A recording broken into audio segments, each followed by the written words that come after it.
Yo, what's up, guys? We're live for another UFC breakdown. We're going to be doing a UFC 306 preview.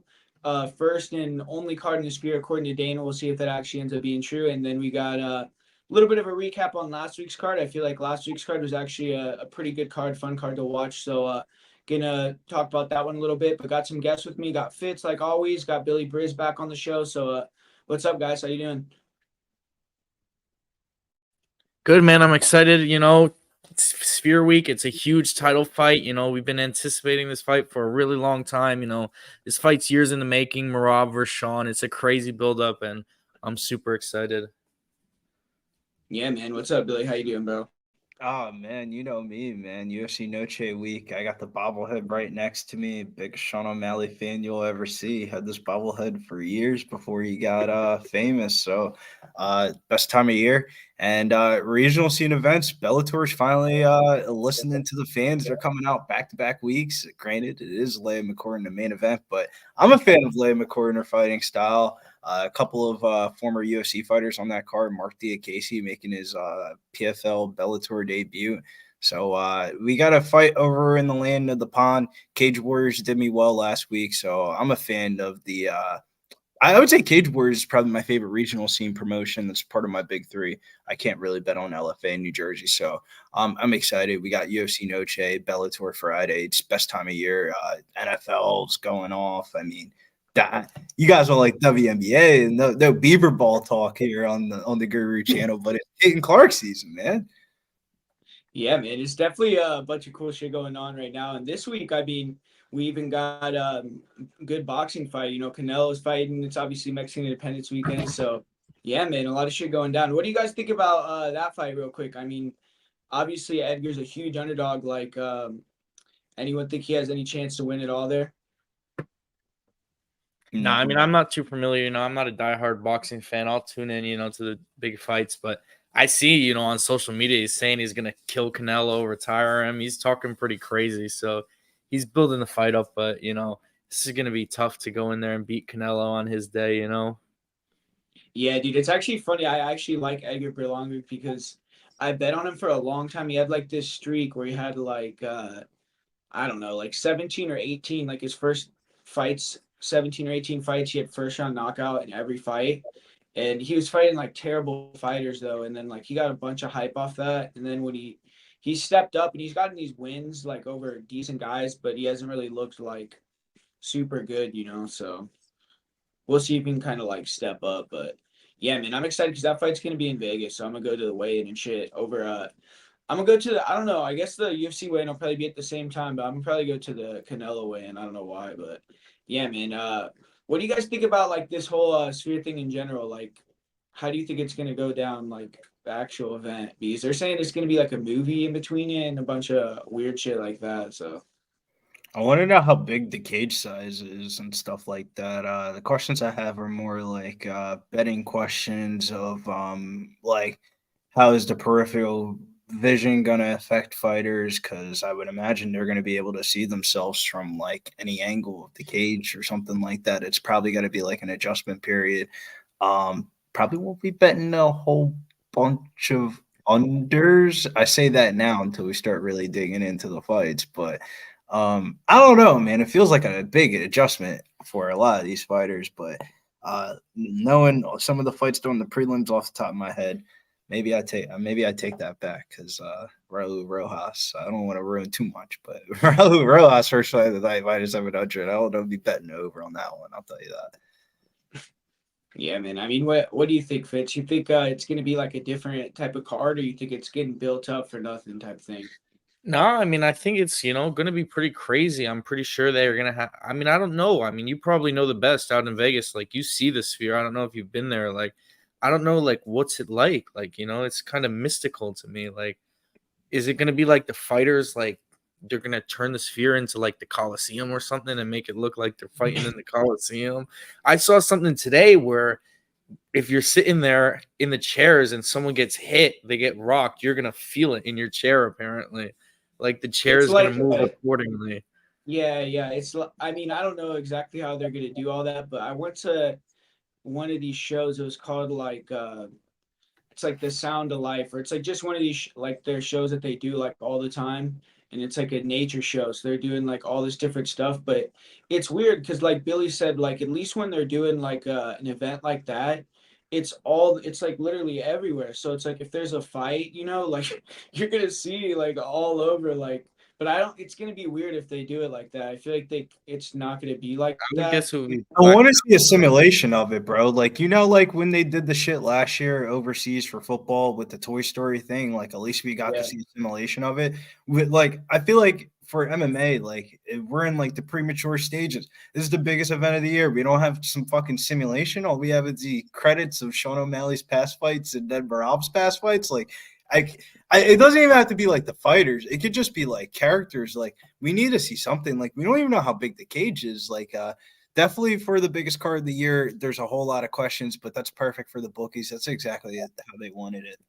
And I think that's how the UFC probably wants it too. Like they got people like us talking about like what's going to happen. I don't know if they want to show exactly how it's going to look, because it's like it's with Riyadh season 2, and like that's why I'm thinking there's going to be a lot like maybe like a concert or like they said a movie or something. So there'll probably be like some celebrities there, some different type of shit. But yeah, man. Before we talk about that card, let's talk about the card that just happened. Let's talk about the main event first. Sean Brady, Gilbert Burns. Pretty much probably what the UFC wanted. We got a change into the guard a little bit. Gilbert Burns took that third loss in a row. Sean Brady passed that early test there. But yeah, I mean, what did you think about the fight, Billy? Were you impressed by Sean Brady's performance? And you think he's someone that could potentially challenge for the title one day? Yeah, I was impressed by both of my Philly boys and Sean Brady and Andre Pechersky. I thought Sean was able to do a good job, fight for a good solid 25 minutes. I think his work with Mr. Marquez, him and Mr. Gracie had like a falling out a couple of years ago, and you see a lot of the grapplers have kind of fallen in love with the striking a little bit. So it's kind of nice to see Sean throw a lot of volume. Granted, like his striking defense is never really going to change too much, but as long as you could throw volume in combinations and being a wrestler, that kind of gives you a really good game plan. I thought he looked really good. Granted, I said this to Fitz. Sean Brady just has like an propensity though of like catching these bigger name fighters a fight or two before like everybody knows that they're washed.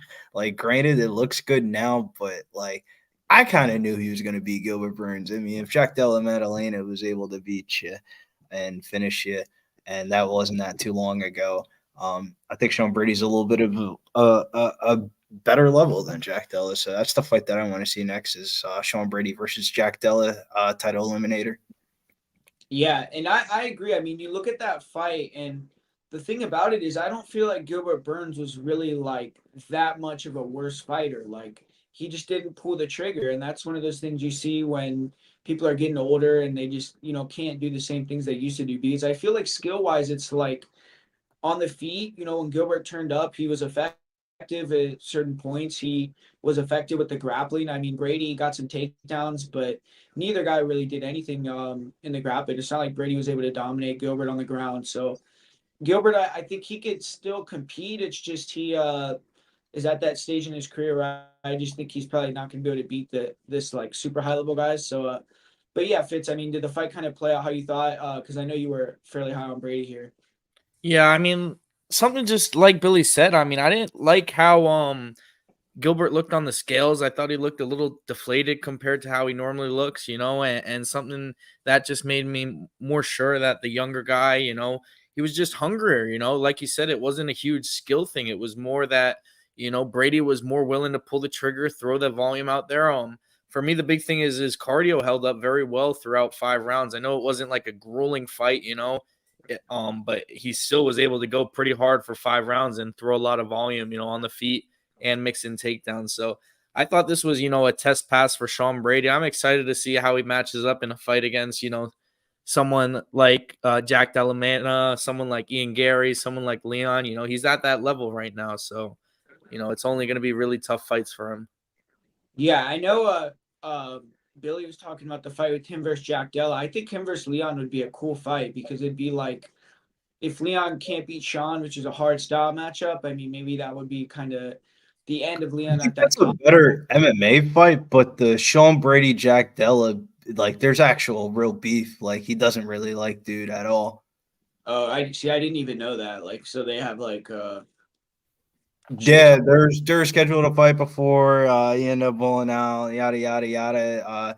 Then like the typical fighter shit gets translated into media, and like he just came out and said, "I don't fucking like this dude, and whenever we can fight, let's do it." And like that was the first person he called out after he got his win. So he asked for either him or Kobe Covington. I think the Kobe Covington one would probably be like a fight night squash match where he's Sean Brady like -300.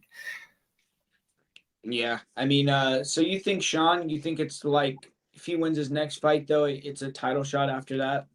Depends on who it is. If it's like Ian Gary or like Jack Della or something like that, it's probably going to be one of those situations again where like it was against him and Bilal where winner gets the title shot. But Sean said he wants to work a couple of fights back up before that type of fight. So I would imagine he's going to get a name of like Yeah, a and then finally, Fitz, I'll ask you this one. I mean, what do you think if he fought Bilal again? You think it'd go any different from what you've seen like in his last two fights? You think he kind of still has to build up a little bit more? I mean, it's tough to say when Bilal's getting up there. If they fight in a year, 2 years from now, it might be Brady's time, But Bilal's a beast, man. He's tough for anyone, and he schooled Brady in that first matchup. I know Brady has come out and said that in that fight he was dealing with some mental adversity, and he's made some changes since then.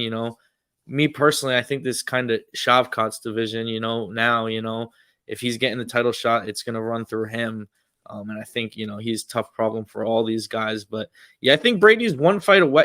Maybe if he takes his fights down in his next fight, he's not. But I think a fight with him, Gary Edwards, Jack Delamana, those are all title eliminators for me, no matter how that matches up, whoever is most active out of these welterweights should get the next title, because they're all Yeah, right man. up I there. know 170. That division has a lot of contenders and actual like names that people are interested in. So it's a cool division for sure. But this next fight, I actually really like this fight. I thought this one was one of the better fights on the card.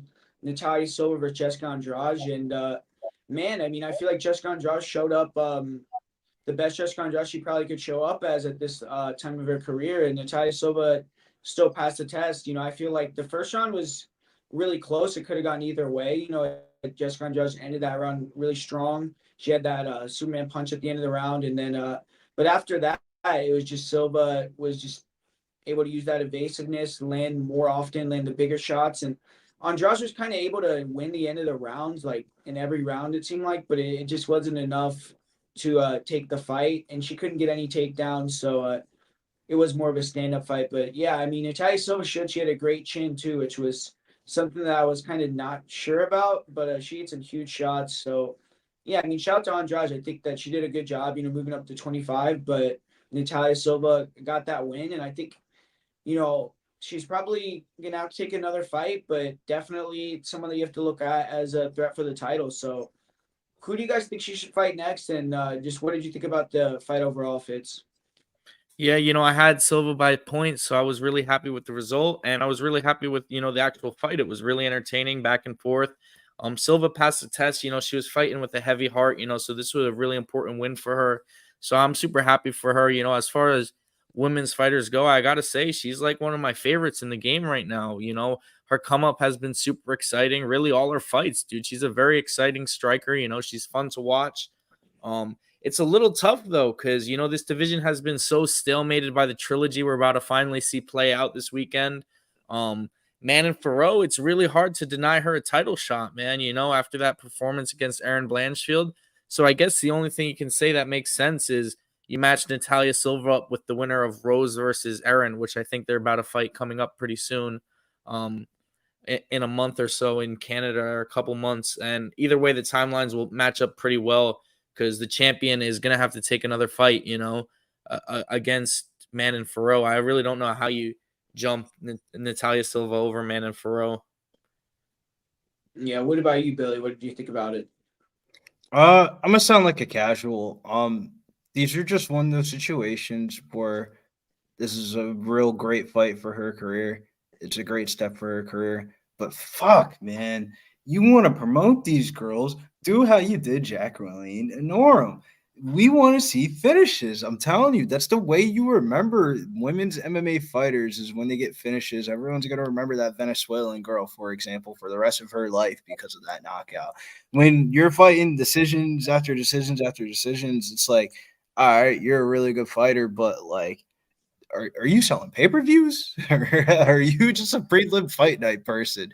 And as of right now, I feel like Natalia Silva is just a fight night girl. Like she isn't a headliner yet, and she needs some headlining finishes. Both of her UFC finishes were against or just meme ass finishes. Like they're both like head kicks.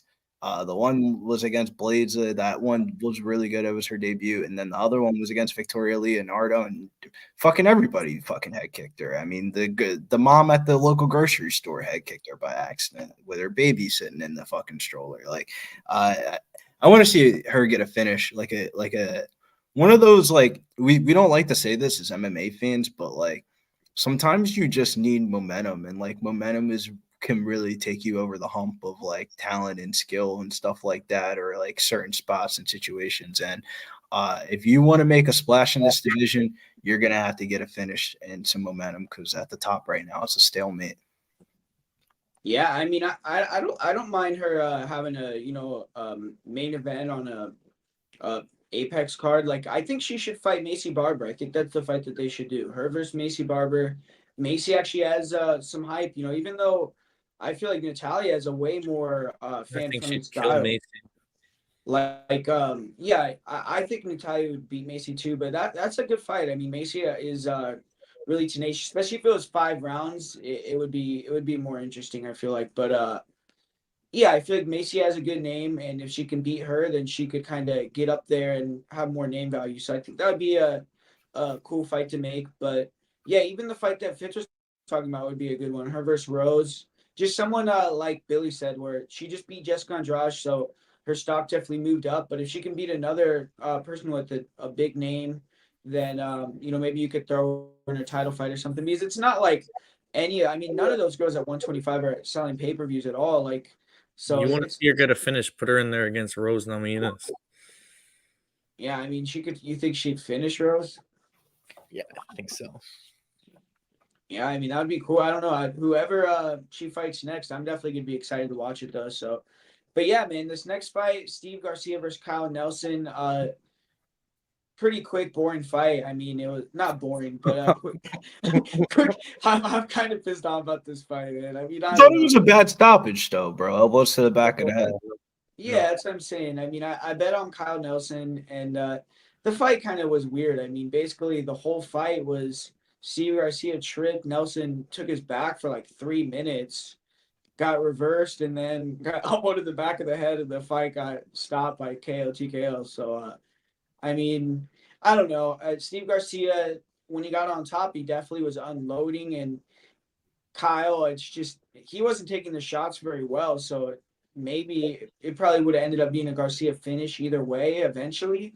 But yeah, the way it ended, I feel like was kind of bogus. I feel like there was two. I know you're talking about Jacqueline getting a finish, but that was bullshit too. I mean, I mean, she that one. If we're literally that talking was bullshit, complete she had her bullshit, fingers dude. So dug up in that glove.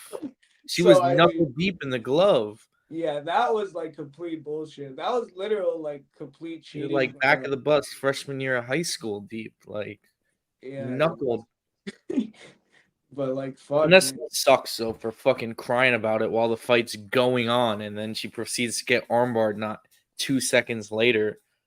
Yeah, I mean, fucking. But I Keep mean, man, fighting. yeah, she got to fight through that. But it was like that was cheating, and then this wasn't cheating, I guess. Like, it wasn't like Garcia was hitting him in the back of the head on purpose. But I feel like this should have been a no contest, honestly. But Steve Garcia got what 5 knockouts in a row now, so he's probably gonna get a main event next. I mean, you'd think, and he wanted some time off, so I mean, maybe throw him in there with Cater. I know Kyle Nelson was supposed to fight Cater, so that could be a cool fight. But Kyle Nelson, it's like, I mean, what do you do with him? Do you bump him down a lot off that loss, or because he did miss weight too? It wasn't really a good week for Kyle Nelson, so. But yeah, Billy. I mean, what did you think about this whole fight overall? It's hard to gauge. Steve Garcia is eventually gonna I don't want to sound like a hater because I don't hate anybody that decides to put on the gloves, but I actually really just don't think Steve Garcia is that good. Like this used to be a guy who used to make money fading him for years, up until like the last couple of years. Kyle Nelson, though, maybe a little bit too much too soon. We're supposed to take on Calvin Cater in this spot, and if Steve Garcia is knocking you out, I can't imagine how the Calvin Cater fight would have went. So maybe that's the fight to make. Calvin Cater versus Kyle Nelson, and we just see a Calvin Cater smash session, and everybody's happy. Yeah, so for Steve though, you don't think he's going to be like his next fight. You're going to be looking to fade him. You think? Yeah, it depends on the matchup. Steve Garcia is a very matchup dependent type of fighter where if he gets a good stylistic matchup, he can definitely take advantage of it. But I also think that sports bettors that parlayed him at minus 200, like if you do that historically throughout his career, I mean, besides this run, I mean, you would, it's just not profitable to me. Like, I don't know, man. I'm not hating on him. Great knockout artist, great couple performances. Go get that money. Just get the best out of your career. But I don't think Steve Garcia is that good. Give me Steve Garcia, Edson Barboza. Like, that's a good fight. Like, that's a fight I'd probably bet Steve Garcia. Yeah, that would be a sick fight for sure. I mean, I feel like with Steve, it's like if you give him a striker, he's gonna probably do good. But obviously, his wrestling isn't that good. Like he gets his back taken in every fight too. So it's just gonna come down to that. But I feel like Garcia, he could beat anyone too, just because he has a really volatile style. But what do you think, Fitz? You think he earned a main event for his next fight? I mean, dude, he's super exciting. Like, I don't know, like Billy was saying, I kind of agree. I'm not the highest on his skills, but I mean, he's on a 5-fight knockout streak at featherweight. That's, really doesn't happen too often. Most of them, I think, if not all, are first rounds. Like, you got to put some credit on his name at this point. I was on Nelson too. The weightness kind of scared me off a little, but it should have always been Steve Garcia. Like Kyle Nelson, as soon as he got hit, he kind of shelled up. Back of the head or not, he was going to get put out of there almost no matter what by Steve Garcia. How I see that fight, if it plays out, 10 times, maybe Steve Garcia knocks him out 7 or 8. Really, I think so. But it is what it is. Kyle Nelson, I think the recent 3-fight win streak he had was good, but that's probably the best it's going to get in his UFC career for me. I won't be looking to bet him in too many spots. Steve Garcia deserves a big fight, deserves, something on a pay-per-view, big main event, co-main, something on a fight night, and put him in an exciting fight. You know what I mean? Yeah, for sure. And then with Kyle Nelson, you think that's kind of the end of his run here? Yeah, I'm not too high on him. I don't think he likes to get hit, man. I think the durability is a real issue. Yeah, for sure. And I don't know what it was with the weight miss this week, but yeah, I actually like Kyle Nelson's style. So hopefully he can come back and do good. But yeah, Steve Garcia got the win there. Next fight, Cody Durden, really short notice, comes in and retires Matt Schnell, who I mean, Matt Schnell was looking good. I think he won that first round pretty clearly. He rocked Cody a couple times, but it was a war in the first, and then round two, Cody locked up that anaconda real quick. So yeah, I mean, what did you think about it, Fitz? Were you impressed with Durden, or you think it was more kind of Matt Schnell's kind of on the way out? I mean, I guess he Matt did Schnell, retire now, yeah. yeah. So obviously was on the way out. Maybe had he won that fight, it would have been different. But you got to respect Durden. He took the fight on a couple days of notice. That takes balls, man. That's not easy to cut the weight, and fly out there. And he got a finish too. It wasn't a boring performance. Again, Matt Schnell, really bad pick by me. Chasing value on a dog there.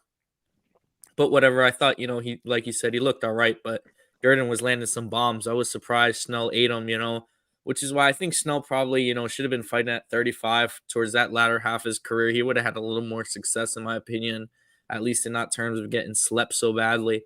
But yeah, to get a submission on Matt Schnell is very impressive. On a couple of days' notice is even more impressive. Durden, I'm glad he got that new contract. He deserves it, probably top 15, top 10 fight next for him. Yeah, I mean, Durden, it seems like we were saying, it's like usually he gets a job done unless you can knock him out or hurt him and submit him. So, but yeah, Billy, I mean, what did you think? You think that Cody Durden is still kind of what he is, or you think he can make some adjustments and move into that top 15, top 10 range? I give him respect of the way that he took the approach to fighting the fight. Usually, when you see fighters in that type of scenario, like I think of like Corey Sandhagen versus Rob Font. Like you usually see like the person try to push the cardio, get to the wrestling exchanges and all that bullshit. And he definitely could have probably out wrestled Matt Snow, but he gave the fans an entertaining fight. Bit down on the mouthpiece, usually a fighting style that he doesn't really go towards. And he was fighting like he was down 2 rounds the whole entire fight, biting down on the mouthpiece, dirty boxing, staying out of range, throwing big shots. I mean, that's the type of fight that the UFC wants, and that's what they want out of their fighters. And he kind of gave them everything. Like, how do you not give the guy a fight like him against Manel Cape is like a fight that I want to see. Like that's the type of fight that he should deserve, like a big name opponent. He was clamoring that he should be in the video game by now, but Manel Cape versus Cody Durden, that'd be a dope ass fight. Yeah, man, that'd be sick. I would like to watch that fight. Hopefully, Manel actually Yeah, shows that up and would fights. happen in 2026. Yeah, because he usually takes some long ass layoffs. But I yeah, mean, they're right around each other in the rankings. Manel's at 9, he's at 13. He'll probably go up to like around like right above 10. So like basically a 11 versus 9. I think it'd be a dope ass fight. yeah, for sure. And for Matt Schnell, I mean, man, he had some sick fights. That fight with fucking Sumidarji was badass. So shout out to him for a good career. He had like probably almost 20 fights in the UFC. So, but he ended up retiring there. And this next fight, kind of I don't know if you want to say it was a downer, but going to be a banger. And Ashmouche just went in there and easily out wrestled Trevor Peek. Kind of showed levels. Trevor Peek was game, but I know Ashmouche just kind of dominated the fight really overall, just being the better wrestler and got the job done. So it wasn't an entertaining fight, but he neutralized Trevor Peek and got that win. So I mean, I think Trevor Peek's always gonna get fights in UFC, but they need to match him better. I mean, give him guys that are gonna want to stand and bang with him. But Shmoosh did what he had to do. I mean, most of his fights he does stand and throw big punches, and there actually was some moments like I feel like he actually on the feet he landed the bigger shots. He actually hurt Trevor Peek at one point, if I remember correctly. But yeah, most of the fight he was just wrestling him. But yeah, what did you think about it, Billy? I mean, you think this new version of Ash Musha is going to be able to get some wins? I think it was a little bit more stock down on Trevor Peek, in my opinion, of like Uh, I'm starting to have questions of like what particular areas he really skilled in. Like striking wise, he was getting outstruck the whole entire fight. When he started grappling, I mean, everything was just getting chucked off and he was getting reversed against the cage and just broke away. So it's kind of like, we all kind of thought as like MMA fans to move to Colorado would improve the cardio, but I mean, what's having good durability and good cardio for if you keep on getting these type of fights? And they just need to like tell him like, look, bro, you're not gonna win a lot of these fights all the time, but if you bite down this fucking mouthpiece and go forward, this is probably your best shot of winning it. Because he had him hurt a couple of times in the beginning portions of the fight. It was just like, I don't know. It feels like like when fighters go to different camps and different coaches try to change the fighter a little bit to like accommodate towards kind of like their mantra or like their game plan rather than like just taking what the fighter does really well and building the game plan around that. I think he should move camps, bro. Like that shit's not working for him, bro. He got worse. Like they're trying to make him wrestle, bro. Nobody wants to watch Trevor Peek fucking cage push somebody. Yeah, for sure. I mean, I thought it definitely was. I thought it was a good performance from Ronaldo. I mean, he hadn't really showed the wrestling like that, and I thought his wrestling was actually pretty impressive in that fight. But yeah, Fitz. I mean, what did you think about it overall? Not much to say, man. I don't think either of these guys are that good, man. In my opinion, I'll probably pick against them in most of their fights. Especially against anyone in the upper echelon. Boring fight for me. I should have been on Yano. I knew he was the more skilled fighter. Trevor Peak, continues to show massive holes in his game. Yeah, for sure. I mean, would you give Trevor Peek? I mean, I guess he is like a fan favorite, so he's going to get another fight. But you think kind of the experiment, Trevor Peek experiments coming to an end, or you think he's going to be able to, you know, get some wins? I mean, it just depends on the matchup, you know. If you give him Alex Rodriguez, Alex Reyes, he might get a win. You know what I mean? It just all depends, you know. Maybe give him Tom Nolan. I don't know. Brendan Moreau. Who knows? Yeah, man. Next fight, I'll let you go first on this one, Fitz. You had a good pick here with Chris Padilla. So, yeah, I mean, what did you think about this fight as a whole and Chris Padilla's performance there? Yeah, you actually talked me out of betting it, you know, with all the wrong Zoo hype, but it is what it is. You know, it was a close fight. Padilla lands a nasty elbow, but that's, you know, I don't want to say a fluke finish because he landed it, but, you know, that's not going to happen a lot of times if they fight, you know what I mean? But just kind of what I was saying on the stream, man, I have this feeling that Padilla, you know, was going to get some momentum. You know, like you said, this was a big finish. He got that win, you know, deserves a big step up. He's now 2-0 in the UFC, two big underdog wins. So happy for Chris Padilla. He's a good dude, man. And you know, he's exciting. It was a nasty elbow, man. That's one of my favorite ways to see someone finish a fight. In my opinion, with the elbow, that's like the coolest way you can get someone out of there. Yeah, for sure. And I was impressed. I mean, I thought that Rongzu would have a huge advantage on the feet. And honestly, I mean, me personally, I saw that like two judges gave Chris Padilla round one. I think that's like fucking crazy. I mean, I thought Rongzu was definitely winning. I mean, I don't know, but I thought he was winning both rounds, and then he got hit with that elbow. But it was competitive, and yeah, I'm gonna be excited to see Rongzu back in there too. I mean, he's gonna bring a war. I mean, that would be a cool fight for Trevor Peek, honestly, him versus Rongzu. Probably be a stand-up fight. But yeah, I mean, what did you think about it, Billy? Did you think that Padilla looked impressive, or was more just he caught that moment there? I thought Padilla looked like Padilla. You know, Padilla isn't really. He's a moment winner. Like he wins moments. He has a really good fight IQ. He's able to download his opponents, and he was able to download Rongsu pretty good. Because you were kind of like questioning like throughout like the first half of the round of like why isn't he throwing, but he's moving forward. Whatever his process is going, it's working right now. But kind of stock down on Wrong Zoo slash all the road to UFC fighters. He looked it looked like the same Wrong Zoo from before. It didn't. I don't know. Like it didn't look like the guy off the road to UFC.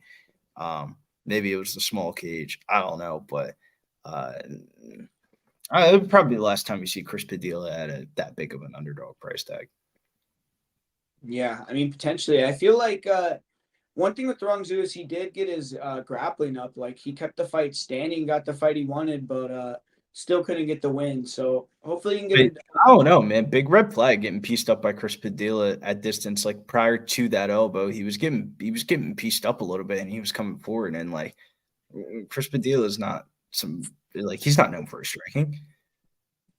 No, yeah, for sure. I'm not saying like Rongzu looked amazing out there, but I feel like he did like his first time when he was in UFC, he got submitted a couple times. So I think he did kind of get better with that, but yeah, we'll see. I mean, both guys are going to get another fight. We'll see what happens with them, but yeah, man. I mean, the next fight on the card, we had a pretty dominant performance by Isaac Dogarian. So what did you think about it, Billy? I mean, Isaac Dogarian kind of did what the odds makers everyone thought he was going to do, and I don't even know if Moreau really landed much of anything. You know, Isaac just kind of dominated there. So, yeah, I you was think he's He going to cut get him like, from an elbow from bottom. I was yeah, joking with Fitz, he and I got was it. saying to him about Brandon. Man, why do you take that much damage? Regardless of what happens in this fight, they're going to give you a real easy fight. You took some pretty tough fights to start off your UFC tenure. Isaac Bulgarian though. One thing I thought that last fight from C Rob would be a learning experience, and if anything, I think it made him worse. Of where he's trying to finish these fights even quicker, and like his gas tank still looked fucking terrible in the second round. The Midwest Chopper is not the Midwest Chopper halfway through the second round. It starts going downhill, and the chopper's starting to crash. Hopefully, you can get the cardio together because like it doesn't feasibly make sense, but actually it kind of does when it like you throw that much volume and throw that much pressure and push that type of pace. I mean, a human's only going to get tired, but stock down for me on Midwest Choppa. Yeah, I don't know. I thought he looked awesome, man. I thought it was easy work. I mean, his wrestling. He has some of the best wrestling in the UFC. I mean, you could just tell like his entries, how fast his level changes are, the way that he can mix shit up, like change the takedowns that he's doing. I mean, the guy's really good, and I think his top control is really good. I feel like Brendan isn't a horrible wrestler, but it looks like he just didn't never wrestled in his life. So I don't know. I'm a fan of Isaac Dolgarian. I feel like he doesn't have a lot of experience right now, so you got to give him a couple of these type of fights. But man, I think he could be almost like anyone that's outside the top 15 in the UFC right now, especially at 135. I feel like he should go down to 35, but even if he stays at 45, I feel like at least he'd be the favorite against almost anyone outside the top 15. So I don't know. I actually am impressed with Isaac. Brendan, I mean, he's gonna get another fight, but I mean, I don't know. I don't know what they're gonna do with him. I mean, they might give him another guy like Isaac, where it's gonna be him getting ran over, but hopefully, like Billy said, maybe they'll give him an easier type of fight or a fight where it's like more on his level and he could potentially get a win. But yeah, Fitz. I mean, what do you think? I mean, break the tie here. Are you impressed with Isaac, or you think his stock dropped for you? No, I mean I don't agree with that. I mean, how could it drop? He pitched a shutout. He got both takedowns instantly. Brendan was gonna hang tough. Respect to him. Real tough first two fights in the UFC. McKinney on 3 days' notice and Bulgarian.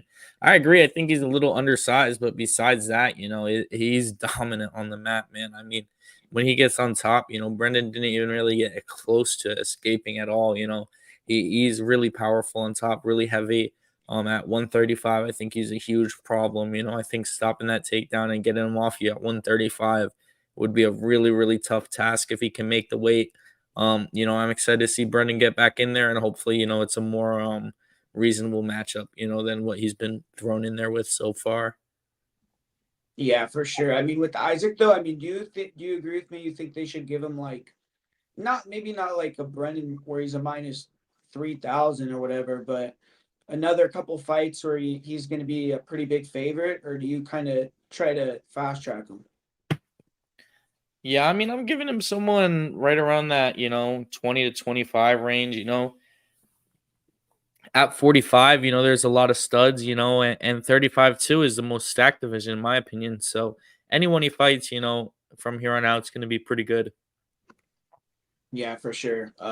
And next fight we had on the card, we had a pretty easy win for Andre Lima. I think he actually showed a lot of people some new skills that maybe you didn't know he had with the grappling. Man, I feel like his control was really good. He was able to hit takedowns, easily dominate Dos Santos, and kind of how I thought the fight would go on the feet, where Lima was just a step ahead with the technical striking, and Dos Santos couldn't get that brawl going. But yeah, Billy, I mean, were you impressed with Andre Lima here? You think he could do some damage at flyweight?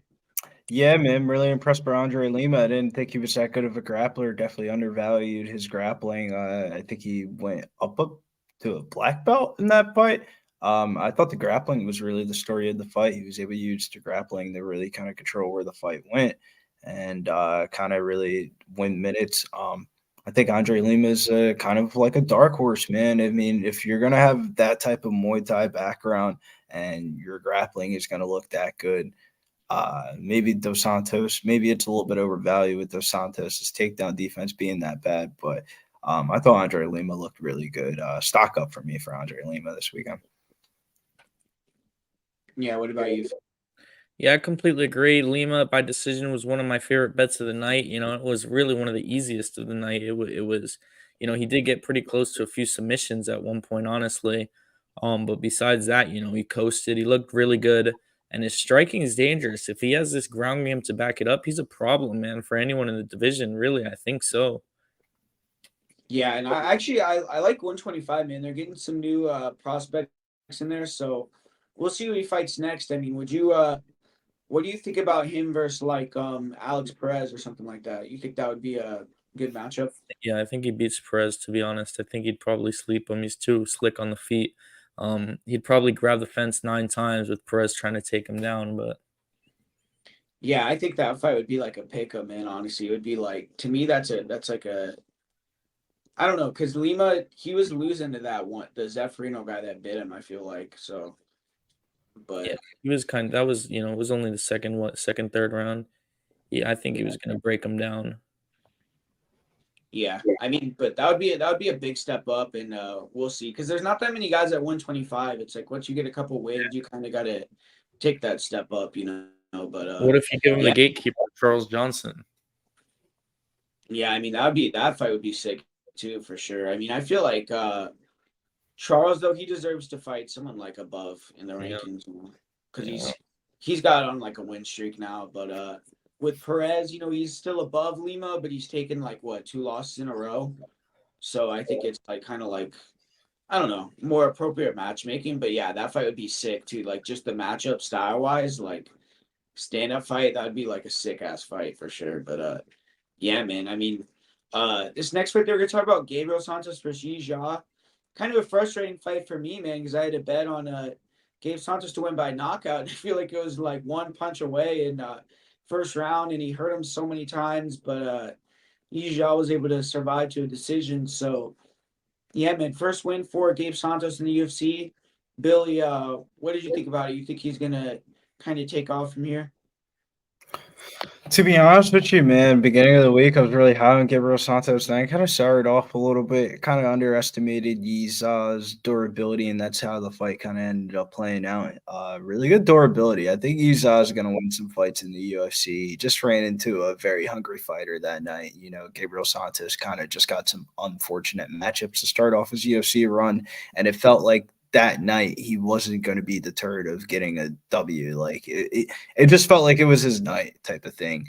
Yuzao took a lot of shots, but I'll say, man, I don't want to sound like a hater, but he ain't really run the wheel for me here for Gabriel Santos being like some fucking world beater or anything like that.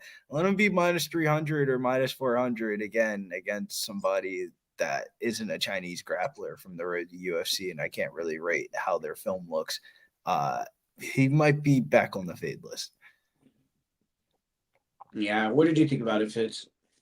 I mean, I think Izaz, pretty good fighter. His grappling's legit. But I think Gabriel Santos passed the test. I would have loved that knockout too. I had that prop at a good line. But I dubbed Giza the Chinese zombie, man. He ate some crazy shots. The front kick was crazy. Tony Ferguson him, turned him, turned his face upside down. I'm a big fan of Gabriel Santos. I think he's very talented. Of course, if he's a high line, you got to be careful. But I like the kid a lot.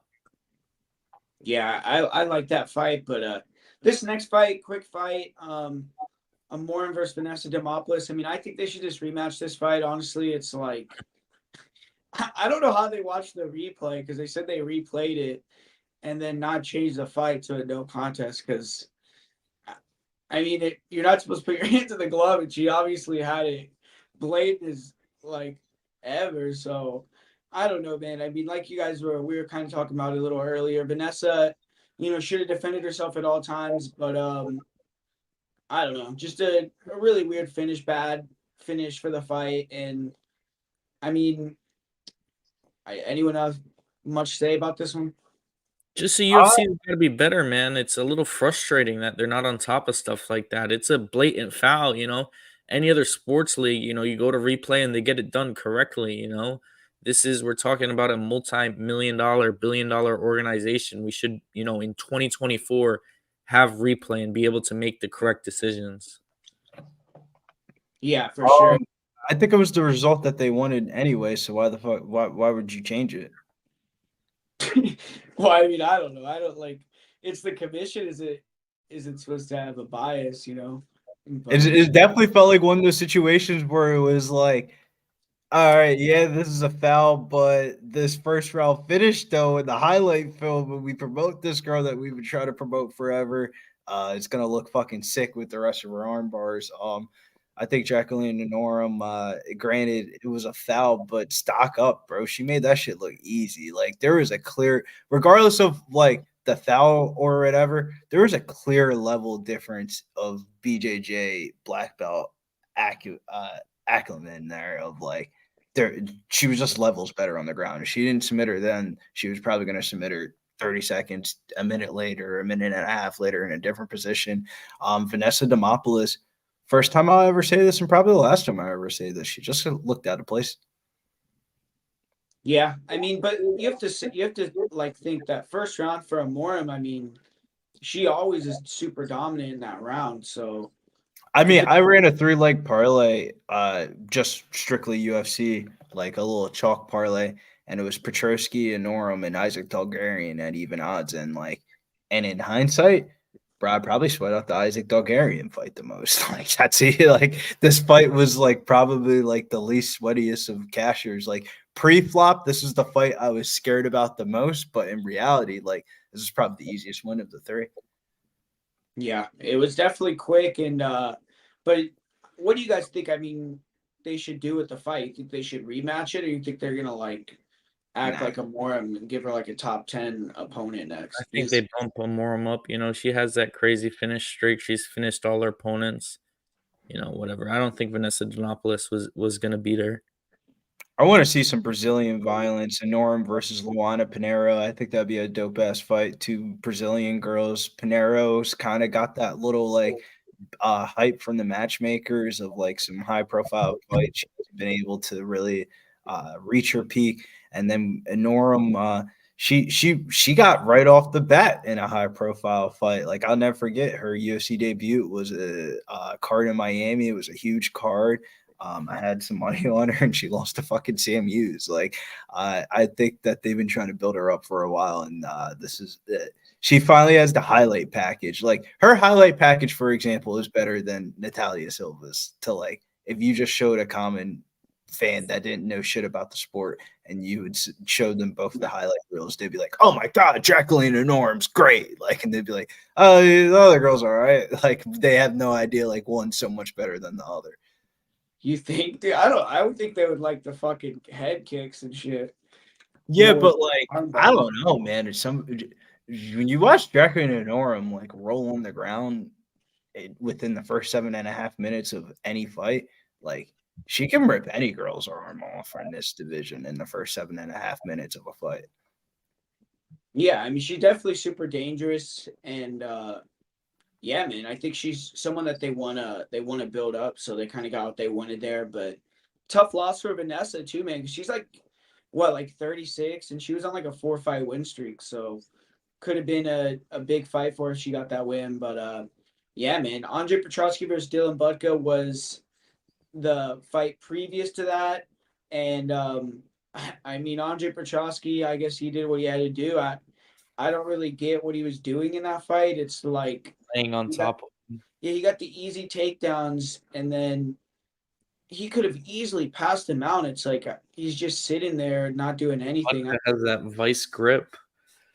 Yeah, I don't. I mean, I don't know, man. It's like because Butka was not. He was not like getting on a hip. He wasn't trying to stand up. He wasn't Just going to holding. his knees. Yeah, but the He was. way he was holding him, you couldn't like disengage like the way Nah, he was could have holding him. mounted him though. He I could have. don't know.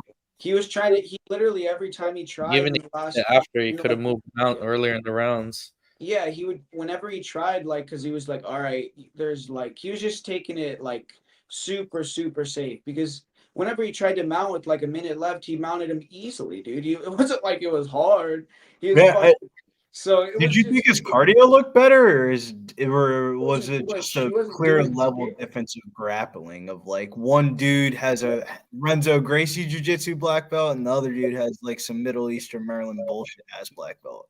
Yeah, I mean, I feel. I mean, I don't think it was his cardio looked impressive. I mean, he didn't do it. It's not like he put out any output. You know, it's like he took him down and then he rested for 3 minutes every round, just laying on top of him. So, I mean, it was an easy fight. Butka missed weight and then couldn't stop the takedowns, which he's supposed to be the better wrestler than Petrosky, and Petrosky took him down at ease. So Butka, I feel like he's probably not going to last that long in UFC, but even on the feet, I mean, Butka was clearly the better striker. So I don't know. I wasn't too impressed with Petrosky. I feel like maybe he felt that, that he wasn't as good on the feet.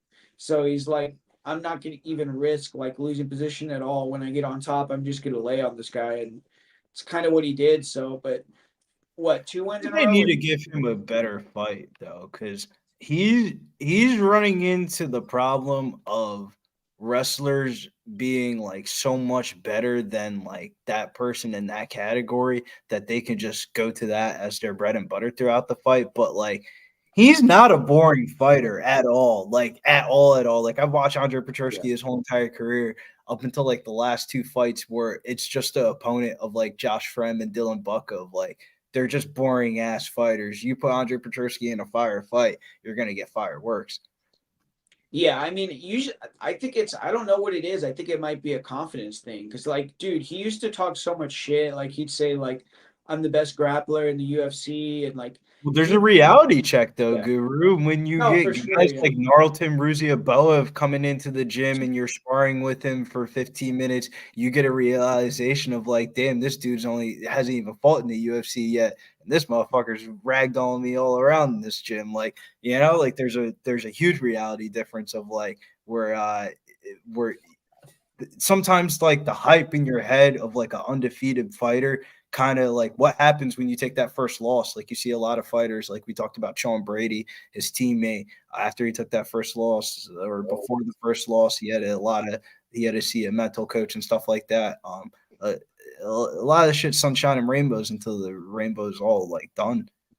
no, yeah, I agree, but I'm trying to say, like, dude, I feel like if this was Petrosky that fought like Nick Maximoff, he would have no problem like jumping guard for guillotine, going to his back, and like doing all this type of like being more aggressive. I feel like maybe now that he got knocked out a couple times, he wants to go in there and get these easy wins, which I don't blame him. I mean, this was like a must win for him, man. He couldn't Yeah, it lose. felt like his job was on the line, bro, for real. The guy was 0-1 in the UFC. Like he has what, like almost 10 UFC fights, so he couldn't have taken the loss. So you can't blame him too much. I'm not like trying to shit on him. I'm just saying like I want to see him go back to like his aggressive self, man, where he's trying to get submissions, where he's on top and transitioning, showing his jiu-jitsu, because I think it's really good and I feel like he could have submitted Butka, man, if he had more confidence, but he Well, do you just want to see him in a build-up fight or like a hype fight, like a Ikram Alizik no, I think Scarrow he should get a fight? big fight. Or He like, should get a big fight next, like a cool fight, because what, he's like 7-2 in UFC. It's like how many yeah, I times think are him you and gonna Ikram give him? would be a great matchup. It was a See, lame ass performance, though. I don't think the It UFC. it was wasn't a a lean performance, bro. You can't. They're not going to give you a dope fight if you put on a lean performance well, like you I'm should have. thinking Like you said, he should have finished him. I think they could give him like a cool name, but it would be him as like the clear B side. You know what I'm saying? Like where it's like they're setting him up like where he's gonna be like plus 250, but he's having a chance to beat someone good. Like if he fought Ikram, I think he would be like plus 300, dude. Yeah, So but I think that yeah, that's in reality, like that's I think that's the type of fight that he needs of like someone that can match him in the grappling, where it's just not going to be him like like give him fucking Jared Cannonier or some shit like that. Like nah, that's too high up. it That's would too be high up. but it would be a huge fight, that he could maybe like somehow win. I don't know, but yeah, I feel like that's gonna be the next fight for Andre though. I think they're gonna give him like a hard matchup and see if he can win, because it's like, what are you gonna do with him, man? He's 7-2. He was like 5-0 at one point, and then he lost like GM3 and had some like not shit losses, because GM3 is a beast. Like if he was athletic, he'd be like UFC champ, I feel like. But Andre took some like losses that he shouldn't have taken, but yeah. Yeah, I but mean, I also feel like that was bad circumstances. The one fight he took on short notice, and then the other fight, his manager did him dirty. Fucking calls his calls his fighter, knowing he's on vacation halfway across the world, and gives him the biggest fight opportunity in his life and a payday. And what is he gonna do? Say no? Like flies halfway across the country back and gets knocked out in like the first 30 seconds, and then runs into the hip in the next fight. Like he was beating Jacob Malkoun. That was supposed to be the step up fight and like he was beating him and then he ran to the hip. I think it's a run of unfortunate circumstances for Andre Petrosky. Yeah, I mean, we'll see. I mean, maybe you could get him, like you said, like at a buy low spot. If you have faith in him, then if he gets one of these big names next, and he's like a big dog, maybe you can get like a nice cash. But yeah, Fitz. I mean, it seems like you weren't so impressed with Andre there. I mean, I think Budka sucks, and if you're getting outstruck by him on the feet, like, bro, who are you going to be able to strike with in the entire division?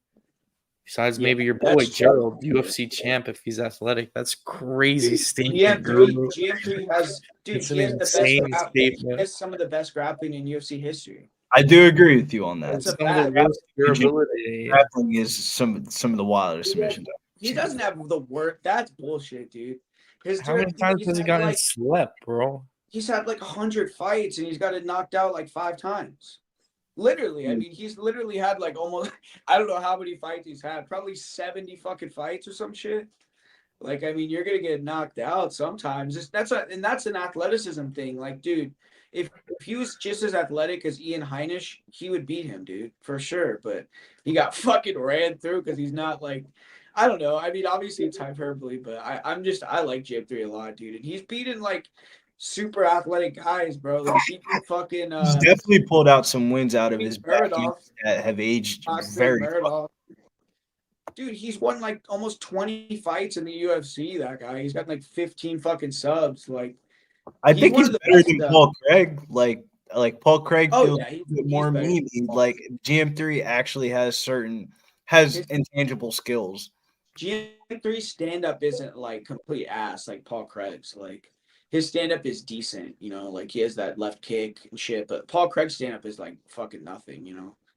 But that's what I like. I feel like Paul Craig is like, and he gets all his subs off his back, and GM3 gets all his subs on top, like which I like that style a lot more, you know. But yeah, I like GM3. I want to see who he fights next because he's gonna get like a big fight next. So It's crazy though that a guy like Andre Petroski beat him so easily, but a guy like bro, I thought that was a robbery, dude. I thought GM3 won that fight.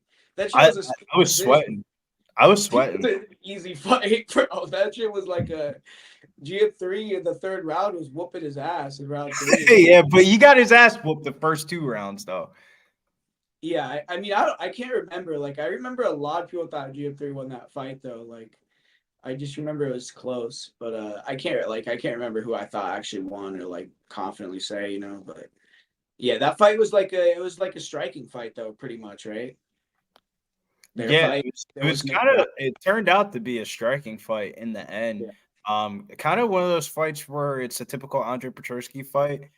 He was able to like dominate the early portions, but as the fight went on, he kind of gassed out.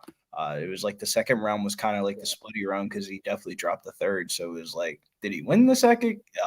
But he definitely dominated the first. But I mean, that's the type of fight that we kind of want to see from Andre Petroski. We want to see him in more entertaining fights, not these type of fighters that we know he can beat. And like the UFC makes these matchups with the hopes of like getting a highlight reel finish or something like that. But like, I think Petroski ran through some bad luck and it was like, you know what?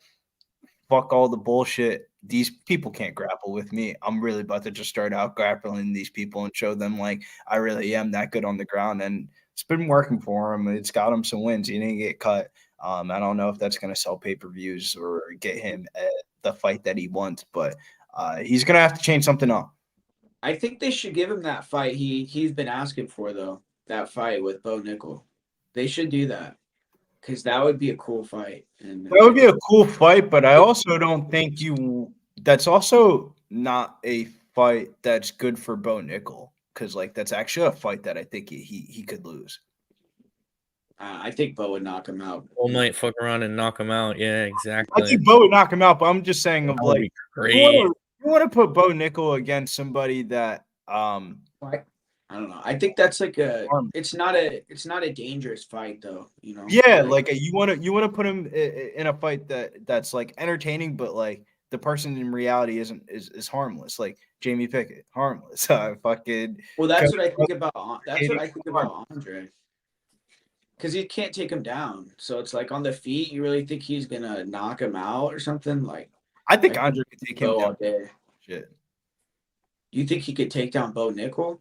I don't think that's like he's holding him down for fucking 15 minutes. I But don't think yeah, I you think he take get him close to fucking taking him out. down. I mean, it's like wrestling. Like, I don't think Bo Nickel is like some invincible God known wrestler. Like, bro, it's an MMA fight. Like, if they're wrestling on the mats, yeah, Bo Nickel beats the fuck out of them. But in an MMA fight where there's striking, knees, and kicks involved, like, I mean, random weird shit fucking happens. And, I mean, if Andre Petrosky's like plus 700, plus 800 in a fight against Bo Nickel, like, I'll take my chances. Yeah, I mean that's the thing. The line would be crazy where it's like you would get probably tempted The on. line would be disrespectful. Is that's the Yeah. reason why I'm speaking in like that type of terms of like Bo Nickel would be like minus 1,000, minus 2,000 against Andre Petrosky. It's just like that's when I say no. Yeah, if it was that, dude, if he was minus, I think it would be like Bo would be like minus 4 or 500 No, though. he's being minus 750, 850, bro. The bookies are not trying to take Bo Nickel money. Yeah, that's true. I mean, but what do you think? You think it'll be like that, like Fitch? You think he'll get Bo get like an Andre level next? You think it'll be another like Jamie Pickett? I mean, it depends. I'm trying to think. I know they were trying to book him against someone. I can't think of the name, but I think it was another pretty low level matchup. Um, but whatever they want to do with Bo, I'll be. He said they asked him to fight Rob though. Oh yeah, when that was when Kamzat pulled out, right? I want Yeah, to see like Bo Nickel against like fucking Chris Weidman. Like give him a legend, like a passing of a torch type of thing. yeah, that'd be cool. To me, Chris and Andre are like very similar. Like I think Chris is better, but Chris and Weidman and Andre to me are like very similar. Like it's like they're They're both vulnerable. dangerous. Fight like Patty, like how they did Patty with Tony, like a fight that you know the A side's gonna win, but like the B side's dope enough where like nobody gives a fuck what the odds are. We just want to see the fight. Yeah, that would be a cool matchup for sure. Him versus Chris, but that'd be kind of sad, dude. USA versus USA wrestling like that, and to see Chris get smoked probably. But But like yeah, Fitz, I'll ask Fitz, like what do you do with Petrosky? Like, do you give him like the Weidman fight, or do you give him another Jacob Malkoum fight and Eddie loses, and then we're back to the Dylan Bucket matchups? Like, Yeah, Weidman has a fight coming up at MSG. I think it got announced. I can't remember against who off the top of my head, but I mean, I think he give Petrosky a decent fight, man. He has shown decent level. Just because of one bad performance, he still has a very solid record in the UFC. I don't know though. I just think the chin really is a big question for me, man. And the striking's not good. I mean, like I said, I like him. I watched this. He's in the tough. He's from right around our area. So he's a solid dude, but I think he's not a top 10 type of guy in my opinion. yeah. definitely not the top 10.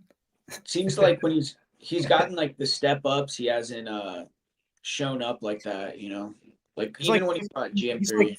15 through 25. You could beat a 15er on a good day. You catch him and not running into Jacob Malkoon's hip or some random bullshit, or he catches somebody in a sub. But he could definitely be beat by somebody at 25. Of like, uh, I think the fight that they're gonna probably make though is like the UFC always does like former training partner opponents.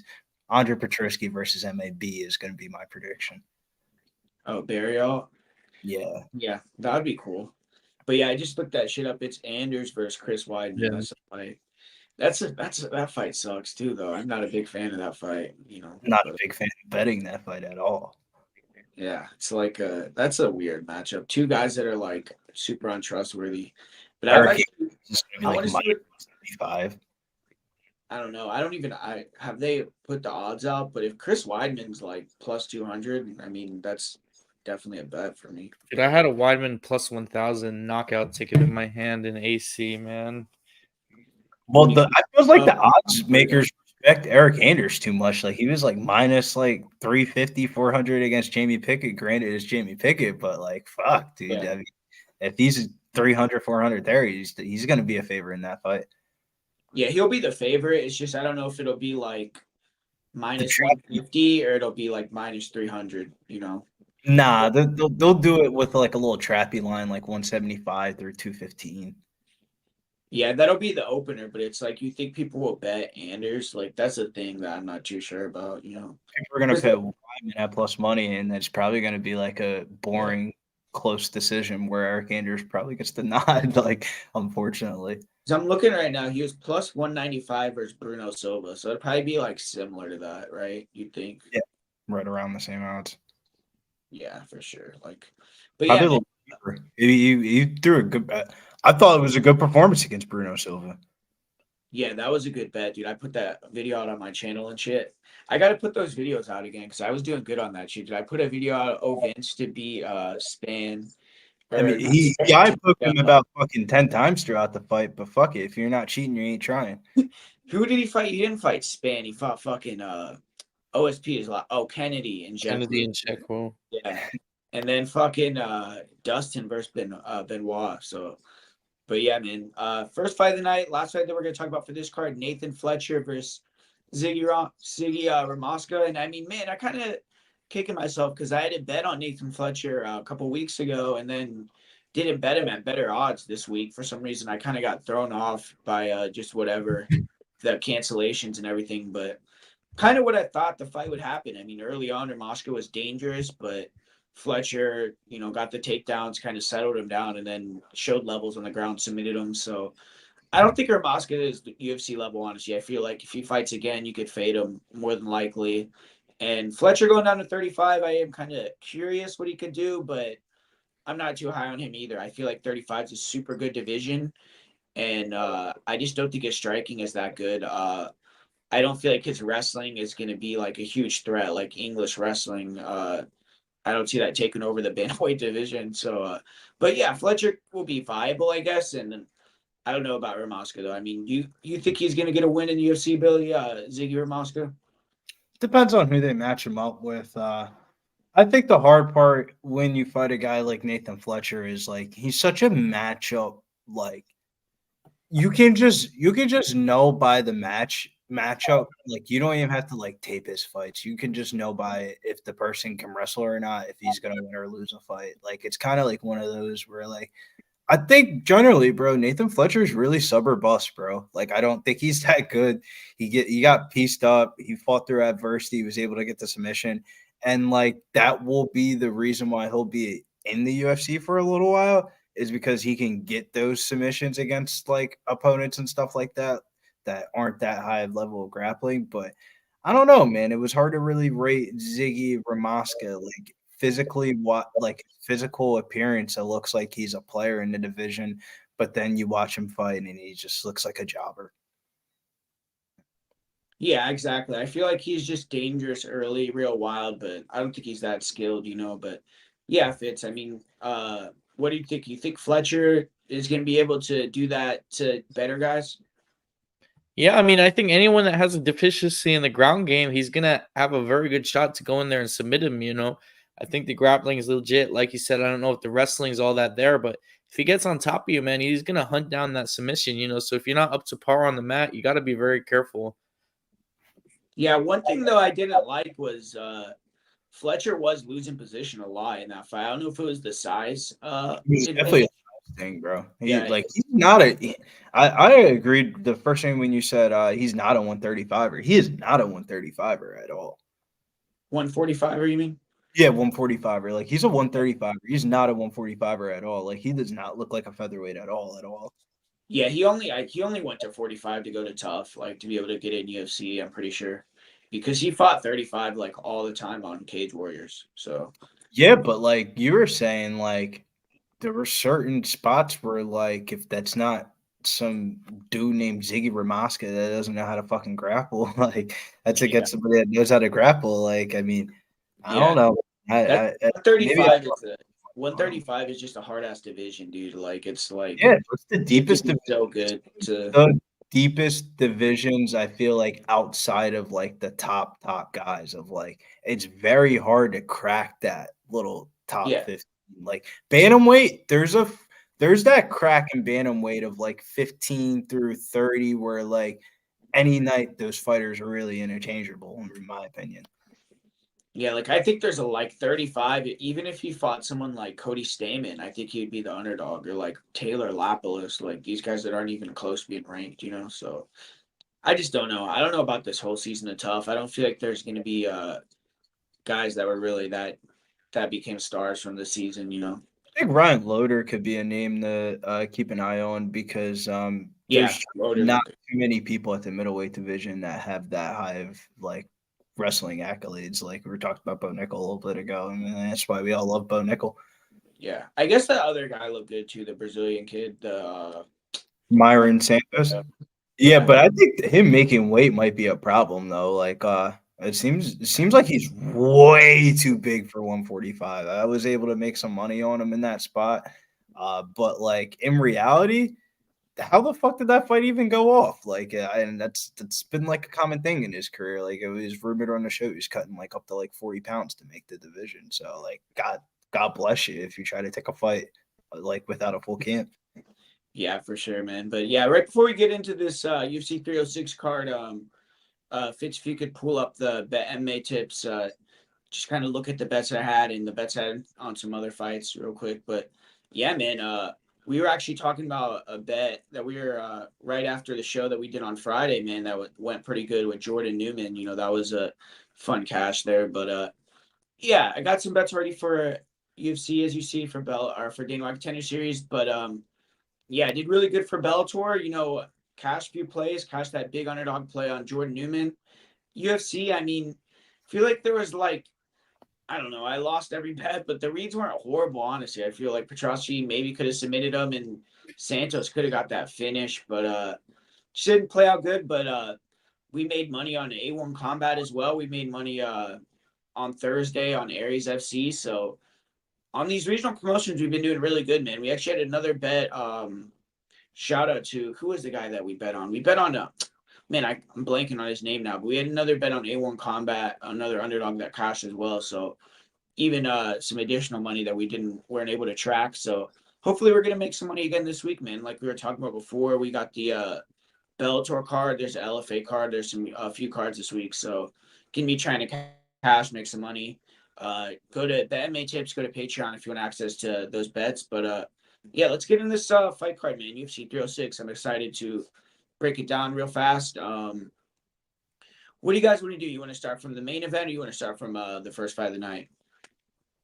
Let's work our way up. Yeah. All right, man. Yeah, first fight we got Raul Rosas Jr. versus Arichi Lang, and it's kind of funny. I know Billy was saying he didn't want to bet on the over, but I actually do have a bet on the over already on this fight plus 110, and I think it's going to go to decision. Honestly, from what I've seen, I mean, I watched Arichi Lang.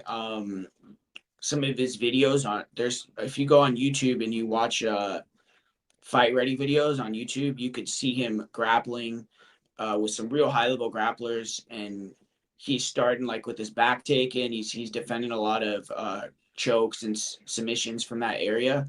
And even if you watch like his fight with Johnny Munoz, who I know is a really high level black belt, this guy's won some nice grappling competitions and stuff like that, and he was able to get Arichi Lang's back in the first round, and Arichi Lang stayed calm, was able to survive that. So I feel like it's going to go over. I think that Rosas will be able to hit takedowns, but I also think he could be a little bit more hesitant because I do think Arichi Lang is going to be a lot better on the feet. And I think the line is off. I mean, I don't get how Rosas could be minus 800. I mean, you've seen Arichi Lang fight other grapplers that are pretty legit, and he's been able to do fairly well. So I feel like Rosas should be like minus 300, honestly. But probably not going to bet on Arichi Lang, but I do have the bet on the over there. And I feel like could be maybe a third round or later round submission for us, but I kind of think it's going to be a decision, honestly. But yeah, Fitz, what do you think about this one? And I think Rosas washes it. I got to look into it a little bit more. Maybe that decision will have some really nice value, and I'll be with you there. But I'm not picking against Rosas here. Keep it pretty simple. What about you, Billy? Yeah, I have the same sentiments as Fitz. I'm not gonna try to reinvent the wheel here. You say the stuff about Arichi Lang, but It's one of those ones where, like, if I hate to say it, but you just take the minus 700 and throw it in a fucking parlay with something else that you like on a card and you call it a weekend. Like, you don't try to reinvent the wheel here. Do kind of agree with you a little bit. They might scam on the props here, first fight of the night. Like, they're either going to pay out the prop of like his submission prop that's probably going to be like close to damn near even odds, or they're either going to scam the method of victories and just pay out the money line because the bookies put it at 700, 900 because they don't want to take money on Raul Rojas Jr. in parlays. Well, I think I'm pretty sure Raul opened at like minus 300. So Yeah, they, but what I'm yeah. saying is like that you move the line, you're gonna. It's to the point where you're gonna start enticing people to bet at Richie Lang. Yeah, for sure. I mean, at minus 300, I don't begrudge anyone that maxed it at like $1,000 or whatever the max was, you know. So it's like if you get a few people that max bet that opening line, it's gonna balloon like that. So I don't know. I mean, minus 800, I just don't see any value in that. But yeah, if you parlay it, it's probably gonna cash. I mean, you'd think. But next fight, Edgar Chairez versus Josh Van. I like Van in this one. I feel like Chairez is good in round one, but he slows down, and against Josh Van, that's not what you want to do. I feel like he's not going to be able to knock him out early. And I think Van could get him out of there in second or third. So it's kind of what I think about that one. I'm not big on Edgar Chairez. I feel like he has a good like lead hand offense, but once he gets tired and kind of less mobile, he's way too hittable. So what about you, Billy? What do you think about it? I wonder what the line's gonna be. I would imagine Joshua Van will be like 150 through 185 or somewhere around that range. But I don't know if I want to be laying chalk on Josh Van, short ass camp, spear, young kid. But I think he gets the dub. It's just like that fight's just gonna be like a barn burner where like I think he's more talented than Edgar Chairez, but it's UFC Noche. I think he's gonna give him some moments and some opportunities that where the fight's gonna be sketchy. Yeah, what about you, Fitz? What do you think, man? Yeah, I mean, for me, the one thing is, Van's coming out off that knockout not too long ago, so I think that you got to look at that. Um, Van, though, I think just is such a more talented striker. If this fight plays out on the feet, I think he picks apart Shirez. Shirez is a tough guy. He does have some power, does have some decent finishing ability, but in his last fight, I think he's fighting one of the lowest level guys in the UFC, in my opinion. So I don't put too much stock into that. Van's a beast, and if it's on the feet, I think it's Van all day. Yeah. But next fight, we got another pretty big favorite, Yasmin Hargi. She's taking on Katlyn Souza. And I mean, Katlyn, to me, she can't really stop the takedown. So I feel like Yasmin's going to take her down, probably submit her, finish her. And that's going to be the game plan. If it just stays stand up, I mean, it'll be more competitive. But I don't know. I don't see this as that close of a fight. What about you, Billy? Yeah, actually, like Yasmin Yergui inside the distance. I think she like in the film, it feels like she's gonna get a submission, but in reality, I think she's probably just gonna knock her out. Like I just feel like I just got a knockout feeling here. What do you think, Fitz? Yeah, I think this is a pretty easy Yasmin win here. I want to look into it a little bit more, watch some more tape on Souza, remind myself of her fighting style. But I'm pretty high on Yasmin. I think she gets it done here with the grappling. And up next, man, we got a banger fight. We got Manuel Torres taking on Ignacio Bahamondes. So, Fitz, what do you think about this one? That is a great fight, man. And they're kind of burning a prospect here, but I'm all for it because we're gonna get a really exciting performance. This for me is one of the two that I'm really stuck on, still going back and forth, need some more time on. I'm a big fan of Manuel Torres. I think the last fight finishing Chris Duncan like that is a huge statement. But I'm also, I've been a huge fan of Bahamondes since Contender Series, and we know that guy can get some spectacular finishes. Right now, I'm leading Manuel Torres. I believe the line flipped. He started as an underdog. Um, it's just a slight lean right now. I'll probably stay away because this fight's so close. Maybe bet it to go to decision. It'll play out very closely, in my opinion. You might be able to get some value on that decision line, but this is tough, man. This is a real tough one for me to call. What about you, Billy? What do you think? The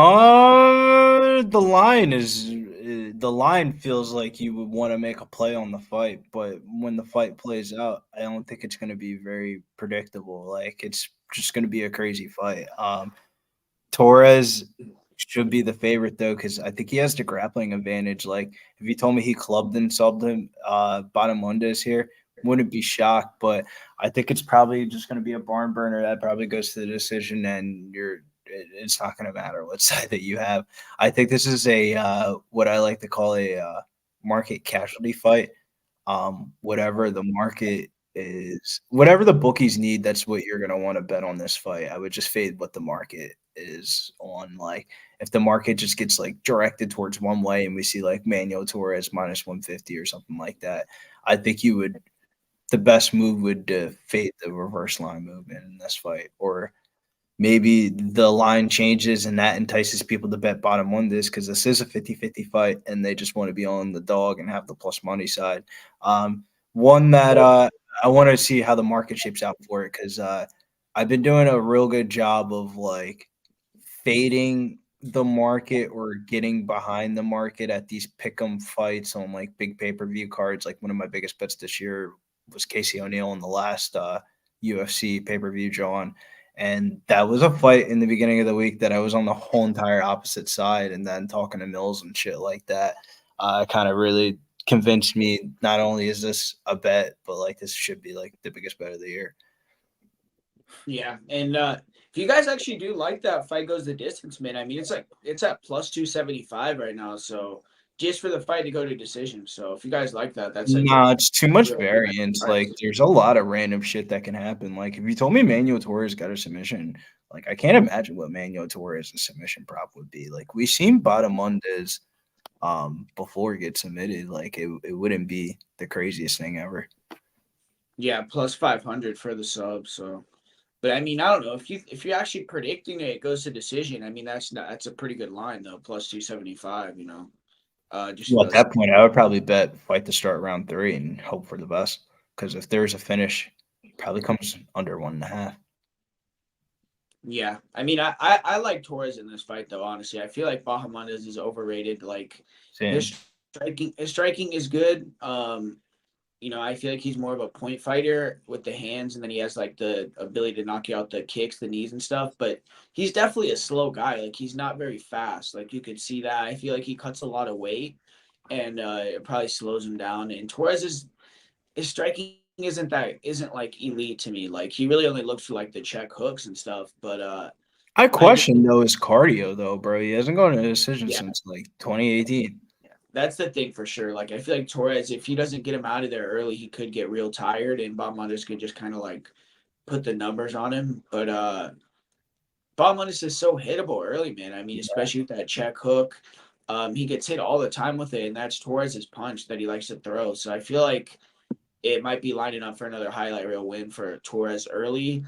Um, and if you can't get him out of there early, I think Bob Mundes could take over the fight. So that's why the line's so close. But I just think that Torres is gonna get the job done here, man. I think he's gonna get him out quick. It seems like Bahamondes when he fights these more explosive guys, he tends to struggle, you know. So we'll see if he can kind of finally take that next step because it does seem like a lot of people give him a lot of praise, like Bilal and all that. They hype him up a lot. So maybe in the gym it's a different thing, but I'm gonna go Torres. You know, I think he'll actually get a finish in the first, but Irene Aldana versus Norma Dumont is the next fight, and you know I'm a little biased. Actually, like Norma, we talked before and stuff like that, but I feel like she could win this fight by mixing it up, using the grappling. She's going to be a lot bigger, and you know I liked her game plan. Her last fight with Jermaine, she went in there, she got the takedown, she controlled a girl that I think is a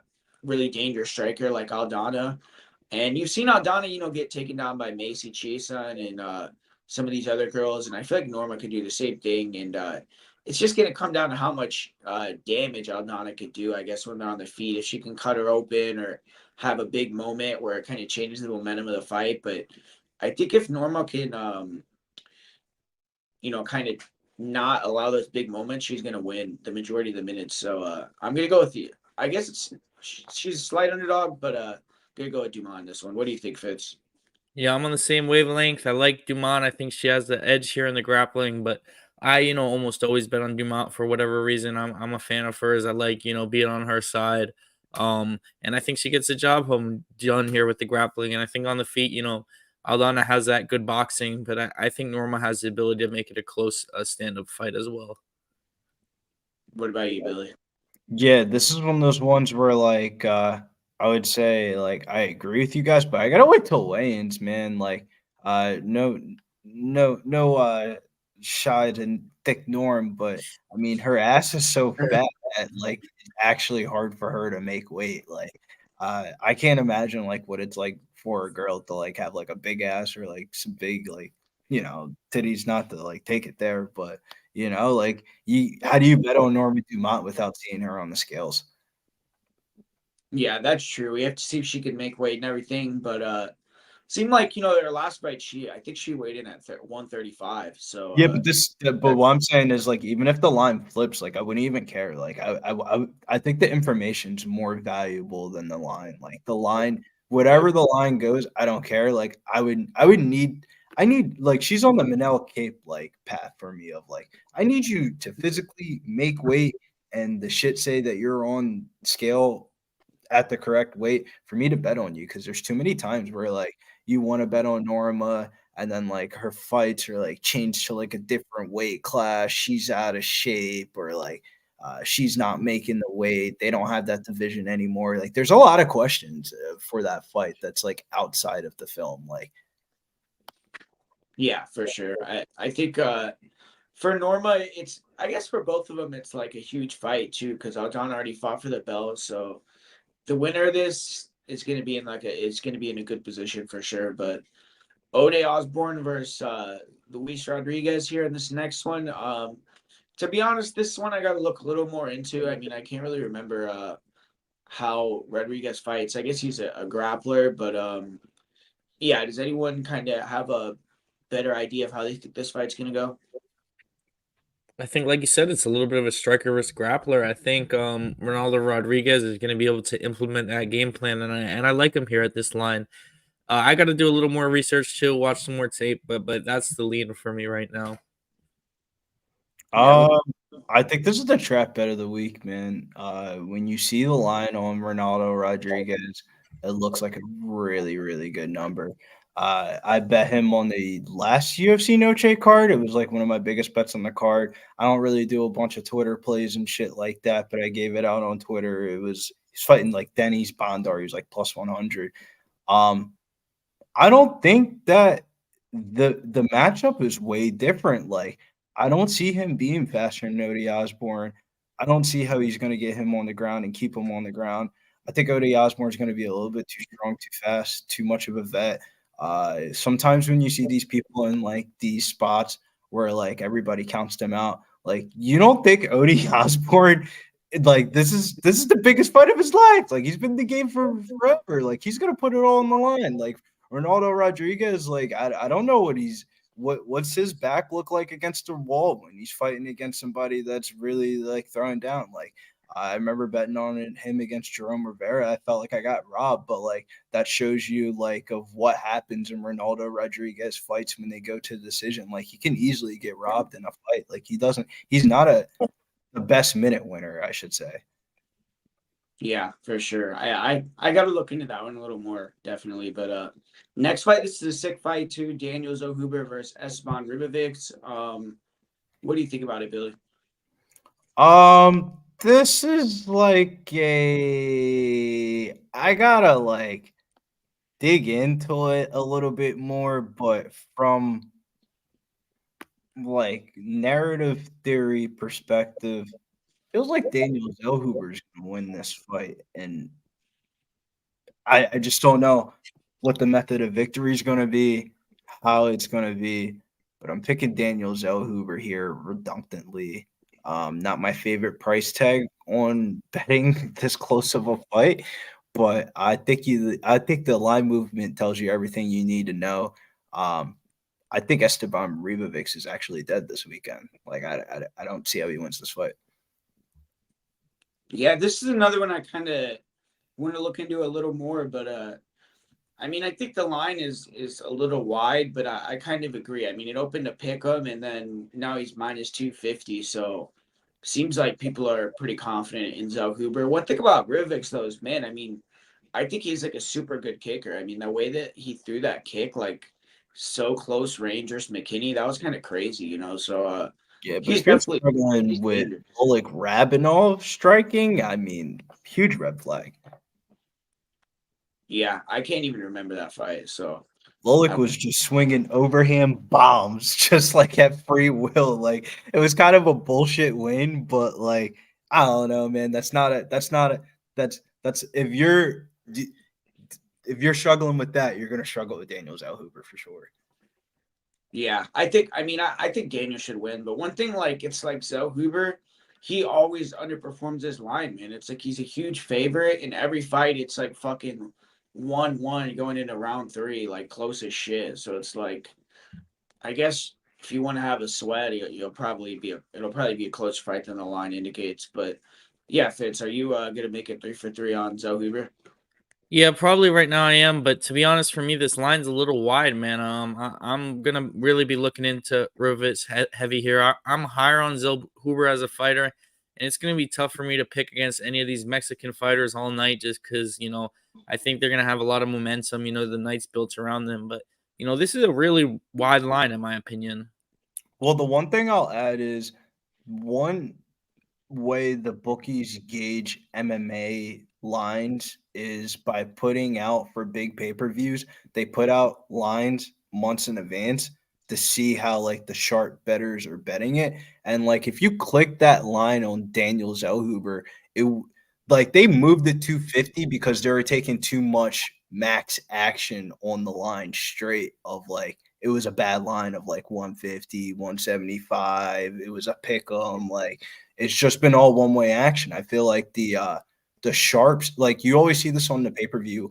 One of these fights just gets steamed, and like this is the fight that's getting steamed. And I think it's getting steamed for a reason. Like somebody knows something, bro. Like how the fuck is it?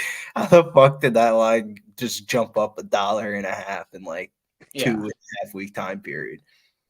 Yeah, like you said, I if I'm gonna rewatch that fight because you were saying that he had some issues in that fight in the stand up. So yeah, Enzo Cooper's I think one of these guys that they're trying to build up, obviously, but he also kind of didn't he like fucking he shit the bed versus Trey Ogden, right? It's like There's a he couple of fights, bro. I think you kind of noted to it, like I feel like all three of his fights that he fought that he won of like the Kershaw Chiago fights, the first round was kind of somewhat close. The Prado fight, he definitely lost the first round of that joint, and then the Lando Venado one was like type of performance. Like it wasn't like he was smoking Lando Venata. Like let that be somebody on a different night. But I also think it's a little bit of like he was signed so fucking young. Like originally when he was signed on the Dana White Contender Series, he was the youngest person to get signed on the Dana White Contender Series. Then came Cameron Simon when they got DDP, and then came Raul Rojas Jr. So I feel like he's finally grown up. He's matured. He's fought certain fighters. He's gone the distance. He's went through his quote unquote humiliation. I think he's ready to like take the next step. And this is definitely a type of fighter where like on paper, it feels like the fight should be way closer than what the line is intending. But this goes a certain way, man. Like I don't think Esteban Ribovich has been real lucky with the matchmaking that he's got. Like on the Dana White Contender Series, he fought. I don't want to sound like a dickhead, but he fought a dude with one eye. And then his UFC debut, he fought a gasser. Then he fought Camila Kirk, who I don't really think is like a world beater or anything like that. Like that's a winnable fight. And then he fought Terrence McKinney, who's like a historical gasser. Like those are all like easy ass fights. Like granted, like Daniel Zellhuber hasn't fought the best of fights, but like he's fought veterans, like people that's been there, done that, like who can take advantage of you if you're too young of a prospect. I don't know, man. It just feels like the right fight at the right time, and I like the young guy here in this one. Yeah, one thing though I will say though that McKinney fight, like the way he won though in 20 seconds like that, like he beat McKinney like how McKinney usually beats other people, you know. So That's that was that was a that was crazy, the crazy part. yeah, like that was just the way he knocked him out was so crazy. Like, so I definitely think like early on, Zohuber round one, I mean, maybe Esteban could catch him, but if he doesn't, then Zohuber's probably going to take over, you know, like, but yeah, like I said, he always usually struggles in the first, even on the contender series when Zohuber fought that Brazilian dude that got like a couple KOs in UFC.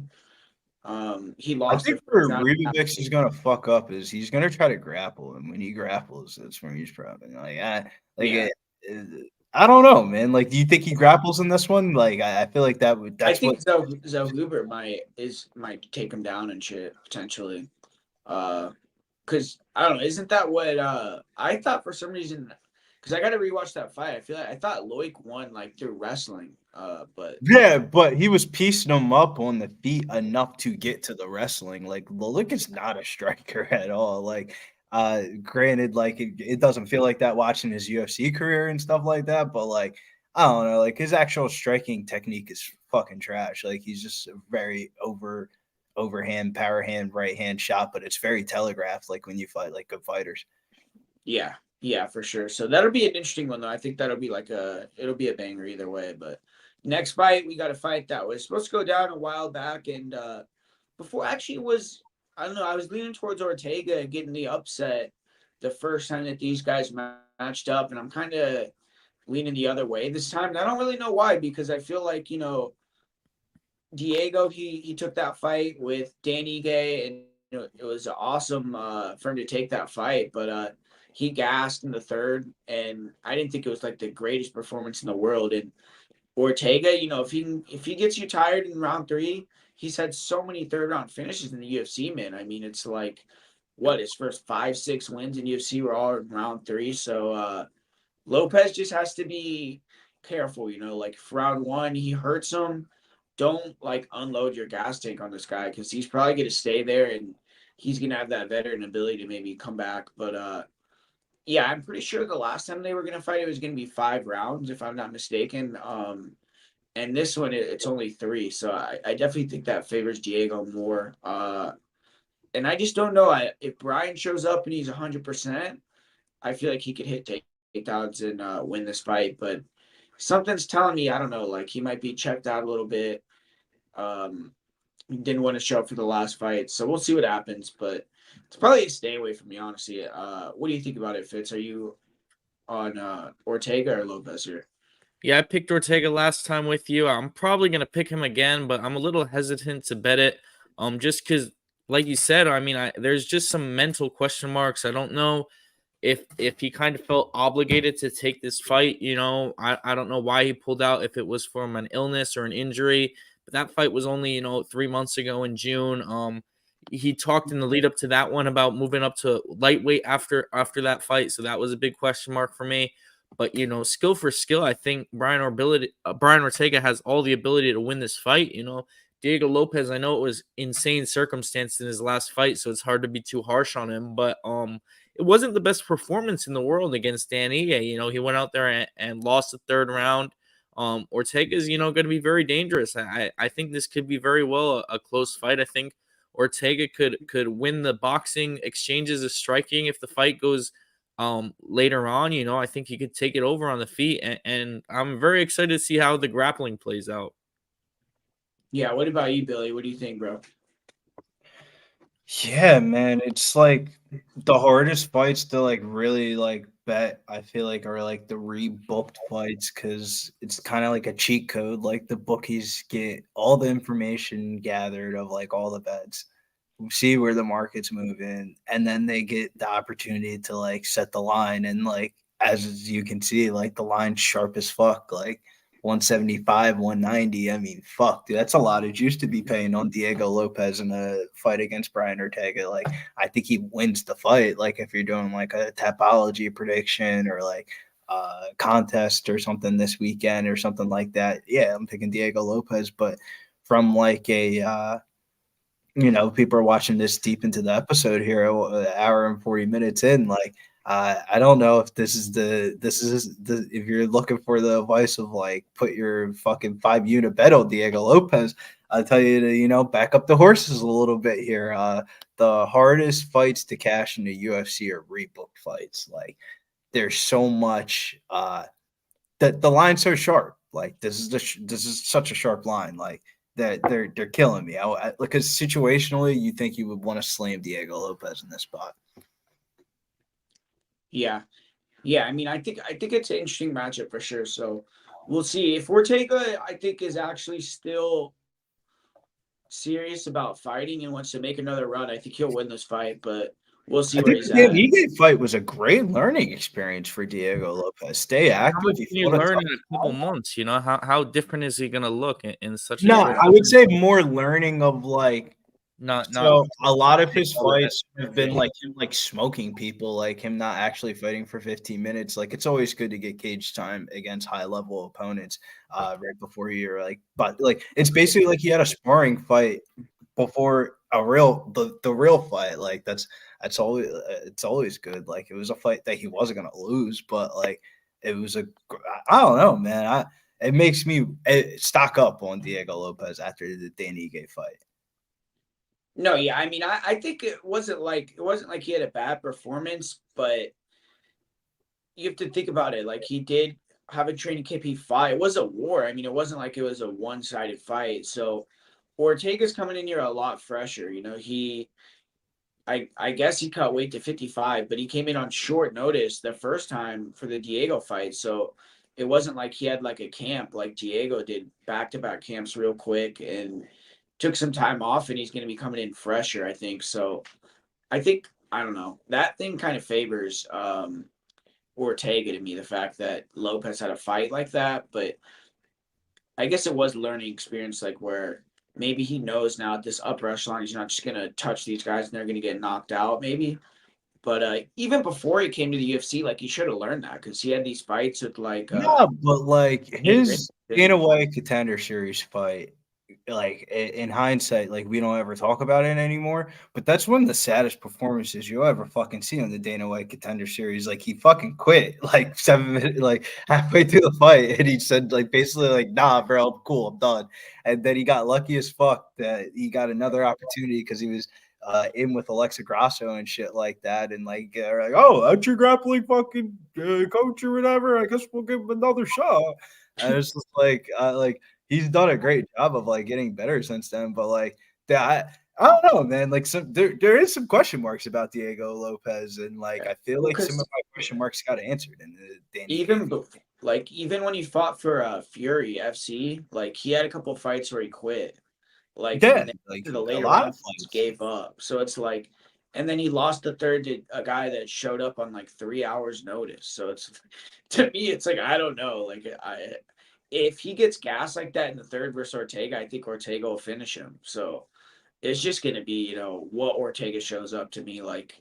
Ortega could be totally washed too. So we'll see. I mean, I think the UFC definitely wants Lopez to win because he's marketable, and if he wins this one, I mean, they could probably throw him into a title fight where Ortega's like he's already fought for the belt twice and everything like that. So, Yeah, if but you yeah, like let's. Brian Ortega, I feel like you're gonna have to watch his interviews this week and see where the fuck his head's at. If he's talking some random bullshit and it feels like he's more taking this fight as an obligation for his like fans and stuff like that and not for himself, I wouldn't want to bet on him. Like if he's talking like, yeah, I want to get a title shot after this, yada yada yada, blah blah blah, then I would want to bet on him. But I don't know, man. Like I'm not a fucking people reader, but getting the inclination he's taking this fight so quick because he feels obligated because of what happened on that international fight weekend, like biggest fight card of the year, and you just don't show up the day of, and somebody else just took the fight 3 hours, 3 hours notice. Like you got to take the fight. You know what I'm saying? If they're calling you to take it, especially in the spear, like this is what you live for. Like this is why you go to the gym every day.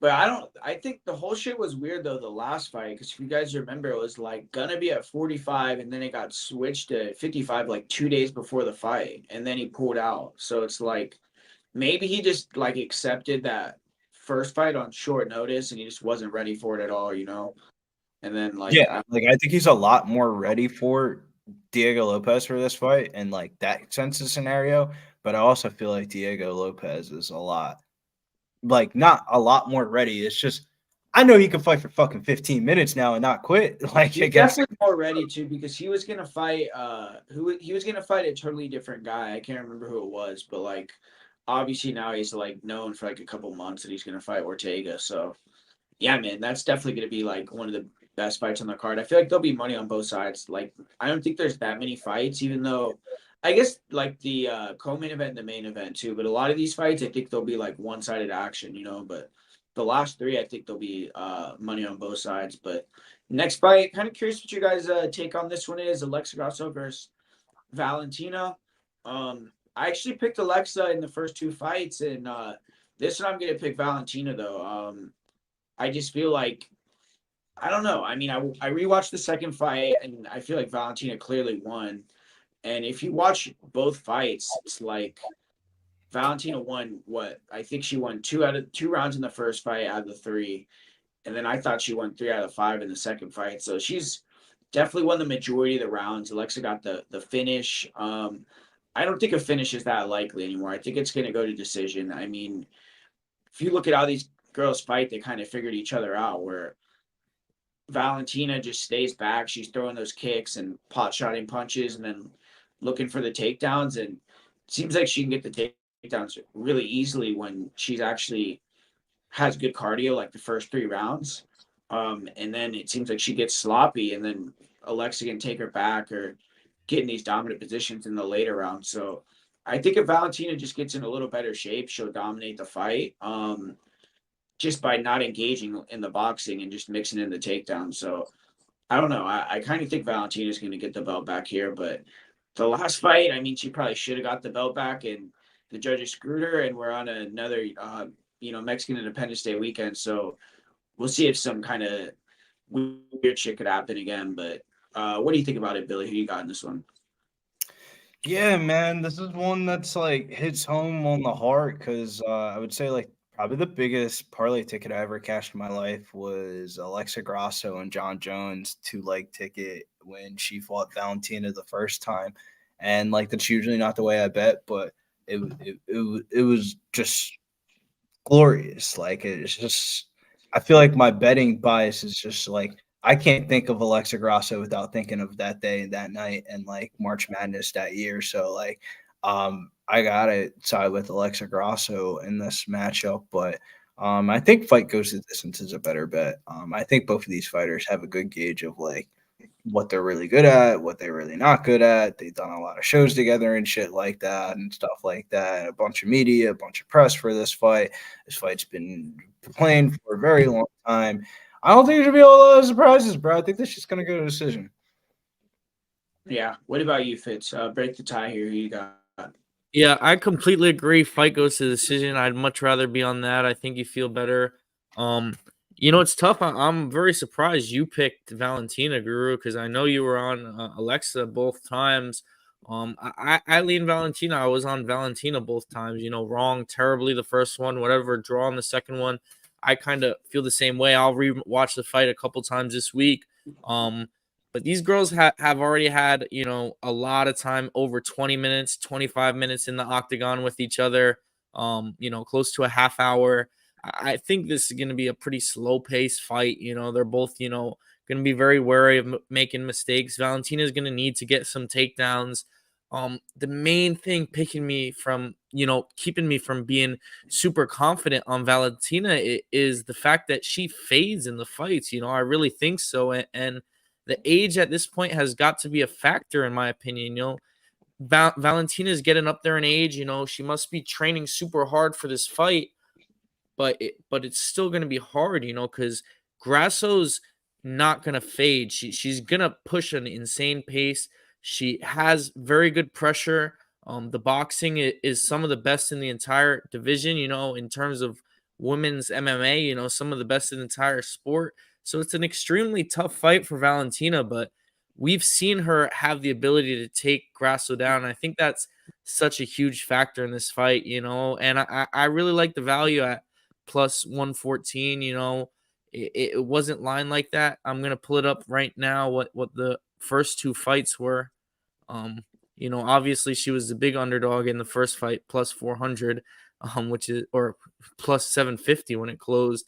That's insane that you guys hit that. And then last fight closing as the underdog as well. This time Grasso has flipped over to the favorite, so it's interesting to me. But I think that fight goes to decision. It is the smartest bet. I really like that. I'll be on it, and probably be on Shevchenko by decision. But I still gotta rewatch the fights, and before I really make my decision. But it's a very tough fight to call for me. Yeah, that's honestly all it, dude. They need to Valentina needs to get onto BPO and she'll look like she's like minus 300 in this fight. I'm telling you, but if she gets tired and has those sloppy takedowns, then Alexa's gonna get back into it. So we'll see. But early on, I think like this could be a bet. Like if you see Alexa at like a big number after like round two, then I would bet on it. Because I think it'll actually end up being fairly close. You'd think that Alexa will probably win round five, maybe even round four too. So, but yeah, I'm gonna lean with Valentina there. But finally, main event time. I've been going back and forth on this fight, man.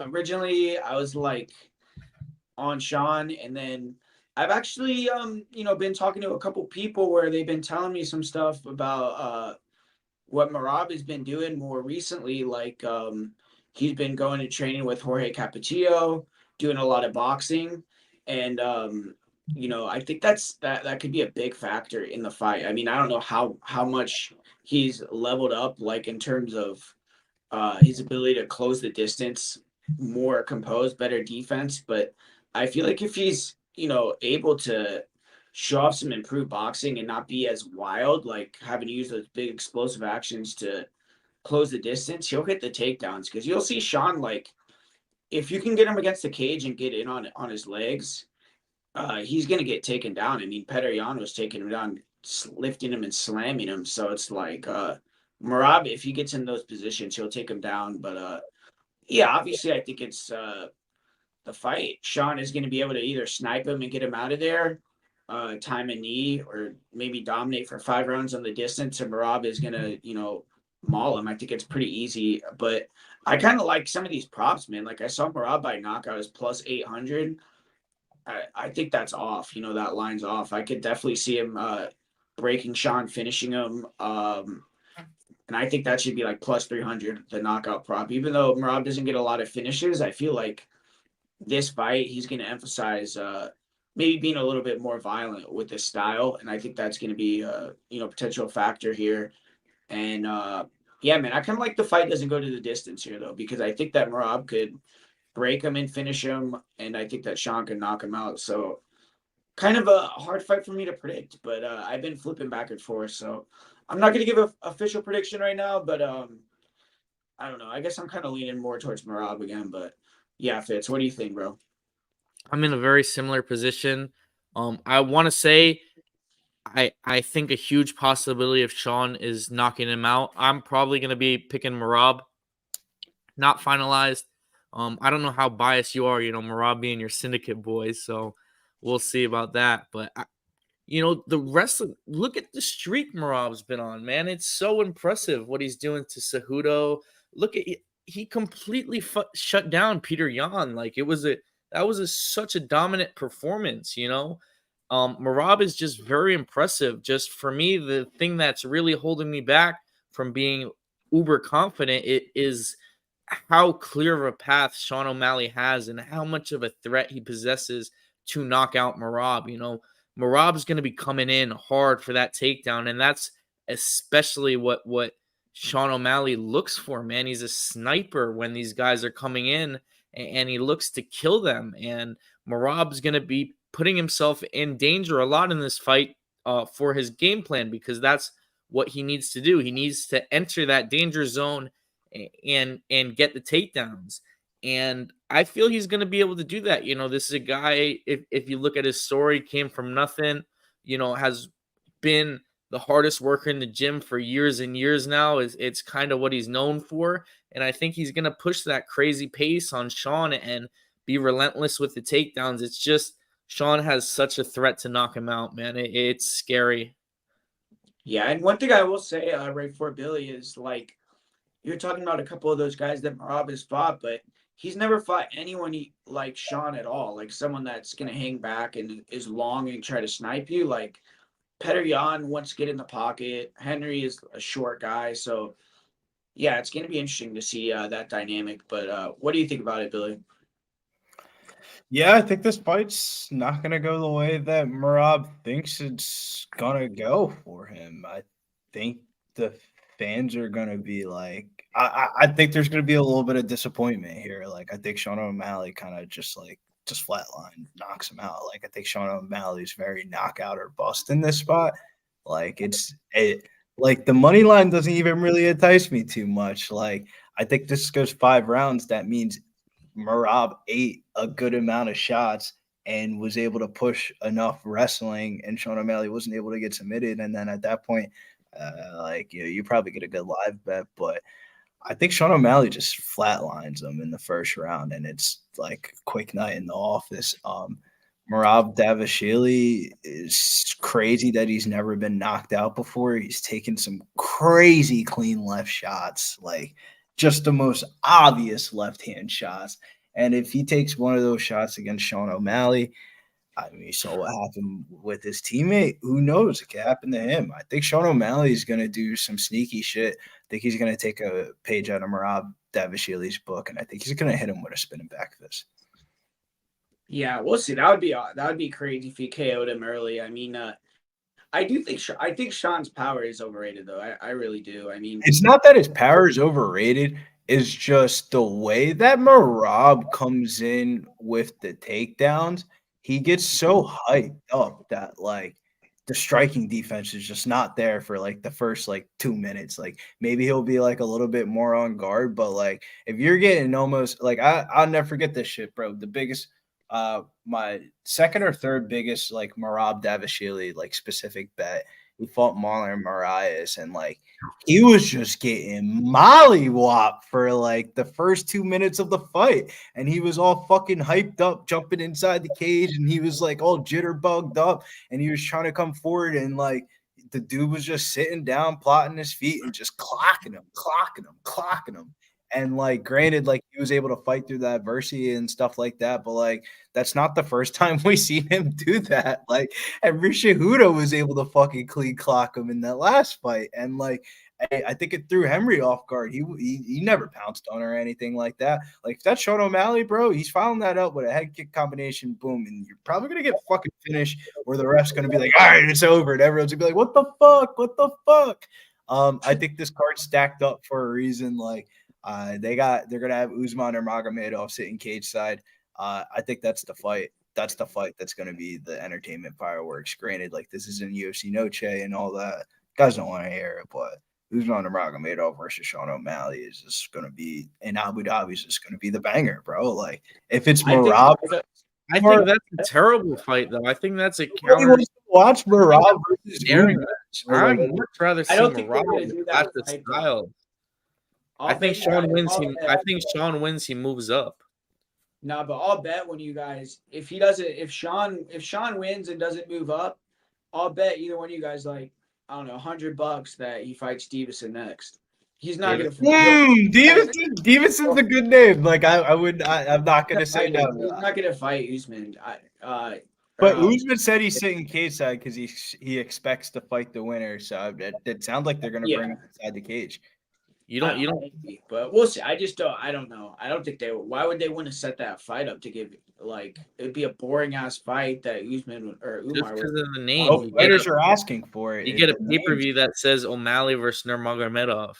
Boom. That's why. It's Umar, interesting.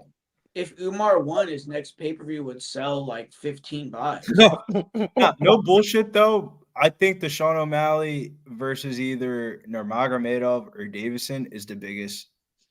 That's the biggest fight that you can have. Like, look how stacked this fucking card is. Like, they had it. To me, this is the biggest fight in bantamweight history. To me, like this is the biggest. This is the biggest fight in bantamweight history. Of like, this is the real stylistic matchup test that we need to see from Sean O'Malley. Well, I think, dude, when you see the press conference and everything, I think this fight will have a lot of hype on it. Like, I think the press I conference. agree. This is an awesome fight. I don't Yeah. know. Awesome fight. I'm excited for it. I'm so stoked for it. It's just hard for me to like put down like I don't know. Like I'm a big Sean O'Malley guy, and then like some of my biggest bets have been Sean O'Malley fights. This isn't the one that I'm running to the window with. Like I think it's pretty I knockout. think Oh that's, yeah, I mean, I think as a that's shot, smart of you. as like a to bet this fight, it's hard to bet it like pre-flop for sure. Because But like, I'd say you can't bet Merab. Like, bro, he could literally get knocked out mad fucking Mhm. easy. It would well, I not. think like it's like if you want to bet the money line, I would just personally bet whoever the dog is. Honestly, like, But but if I'm betting the money, I'm taking Sean. yeah, I feel you. I mean, I don't know. It's just with Sean, it's like, dude, if he gets taken down one time in round one and you have like minus 135, you're already gonna be But pissed. I feel like with Merab, the value on Merab in this fight is in his method of victory props. Yeah, I think him by knockout, like I said, is that plus 800 is kind of a crazy number because Bro, him we to like not like all of his method of victory props beside outside of his decision are wild, bro. Like yeah, him to win by knockouts plus 900. I'm looking at it on FanDuel right now. Plus 900 for him to win by knockout. Submission 17 to 1 odds. The method of victory that they think is most likely to happen is Merab by decision plus 160. So like they kind of agree, like Sean O'Malley's knockout or bust. Like whenever you see a prop on like FanDuel or domestic book at plus 420, it's usually dead. And I'm seeing Sean O'Malley by decision at plus 420. So that's definitely not about to hit. He's not about to submit Merab. So, yeah. I mean, you see what his line is on the knockout. The line is fucking terrible. plus 185. It's at plus 140 now, at least on what I'm looking at on Bet Online right now. So it's like, I mean, that line fucking sucks, dude. It's like you might as well just bet the money line. That's why I said when you ask like the money line, I'd rather just bet the Sean O'Malley money line or like Yeah. If you're because leaning towards Sean, I guess it's like the money line. It's like not that wide, so you might as well pick whoever you think's gonna win, type thing. But yeah, I wouldn't bet. Like, you think there's value on that? The plus 140. kind of sort of like if you're like not a if you're a type of person like you just like betting like you're a plus money type better, yeah, I would bet the Sean O'Malley by knockout plus 185. I think that's the only way he really wins this fight and like convincingly. I feel like that's a lot of his win condition. Like 70% of his win condition in this fight's by knockout. And if there's a person that could do it, it's probably Sean O'Malley. like, but I think if you're gonna play the knockout prop, that's the reason why I think there's value on it is because the method of victory props per round by method of victory for knockouts just wild. Sean O'Malley to win by knockout on round 1 plus 800, round 2 plus 950, round 3 12 to 1 odds, round 4 16 to 1 odds. I don't think it would be a round 5, but like you're Sean O'Malley by knockout in round 1 plus 800. That's wild, bro. Like, I mean, how Yeah, many times have you seen Merab get dropped in the first round against like people that aren't really even like crazy that good on the feet? yeah, yeah, man. I mean, whoever wins that fight, I think will be like on another level in their next fight. It should be they'll be like a big time star, so it'll be cool. But yeah, man. Thanks for coming on for breaking down these fights. Billy, if you want to tell them some other stuff you're doing this week, I'm sure you got a lot of action going on, a lot of streams and shit you're doing. Yeah, you can just find me over at Getting Bills. You see all those streams and stuff that I'm on and stuff like that. We have Fitz on the last couple of episodes on the Saturday live stream. Didn't know Fitz was had the comedian bone in him, but you get a couple of drinks, a couple smokes, and you're with the boys. Hey, you get a little bit relaxed. But hopefully we get them all for UFC Noche. Big card this weekend. A lot of fun talking to you guys and kind of picking your guys' brain and seeing where you guys' heads are at. Because this is usually pay-per-views. I bet them pretty earlier and stuff like that. But this pay-per-view, this is probably a pay-per-view that I bet like late Friday night, early Saturday morning. Scoop up those lines that are just hanging in the market and stuff like that. Like, and I have an idea, like, and those are usually the best cards when I have an idea of what I'm betting, and I just wait until all the information's available. Yeah, man, for sure. What about you, Fitz? You doing anything else this week besides the streams on here? Or you got shit going on TikTok or anything? Yeah, I'll be dropping my Contender Series video for TikTok. I've done really well on Contender Series. I'm 4-1 the past 3 weeks in a row, and last week I think you'll struggle to find too many people who did that well. Had two really big underdogs last week. Decent card this week. I'm interested, what you guys think. But yeah, I'm super hyped for UFC Noche. Super hyped for the main event. This for me has been one of the fights I've been looking forward to, maybe the most the entire year. Really, this might be the number one fight I'm looking forward to. I don't think it's the best pay-per-view card. Like it has nothing on UFC 300, even some of the other cards. But as terms of a fight goes, like for me, this is almost as good as it gets in the UFC, just because it's both of them. I'm a huge fan. Both guys are awesome, and it's just such a clash of styles, man. It's so interesting, and both these guys have looked so good. So it's the immovable object meets the unstoppable force, and we all get to see it play out. Like this is one you're going to be on the edge of your seat for when Bruce Buffer is dialing it up. Yeah, and let me ask you guys something real quick because I was thinking about this. Like, would you rather go to this card, like this Sphere card, or UFC 307? If you had to choose, like the Utah card, which one would you? Because I'm thinking like I kind of want to go to that card, the Utah one. Man, I don't know if I want to. I don't know if I'm the right card too. Actually, funny enough, that card's all right. I mean, you're gonna pay a lot more money to go to the Sphere, I think so. But this is like Dana said. I would pay way more because I would have to go to. Oh yeah, flight and everything. Yeah, so you got to think about that. It just would be cool. It'd be like because I've never fucking like been there, So yeah, and Utah's an awesome place. There's a lot of cool stuff you can do. A lot of cool things. That's why I have a buddy out there. I was actually thinking about going out there too, make a vacation out of it. But the Sphere, like I said, I don't know. I've never, I don't know what the Sphere like is. Like it's a bit above my head. It's like this technology, like it's too much. I don't know if can really comprehend what it's gonna be like, but it's just like I think they're gonna do a good job, man.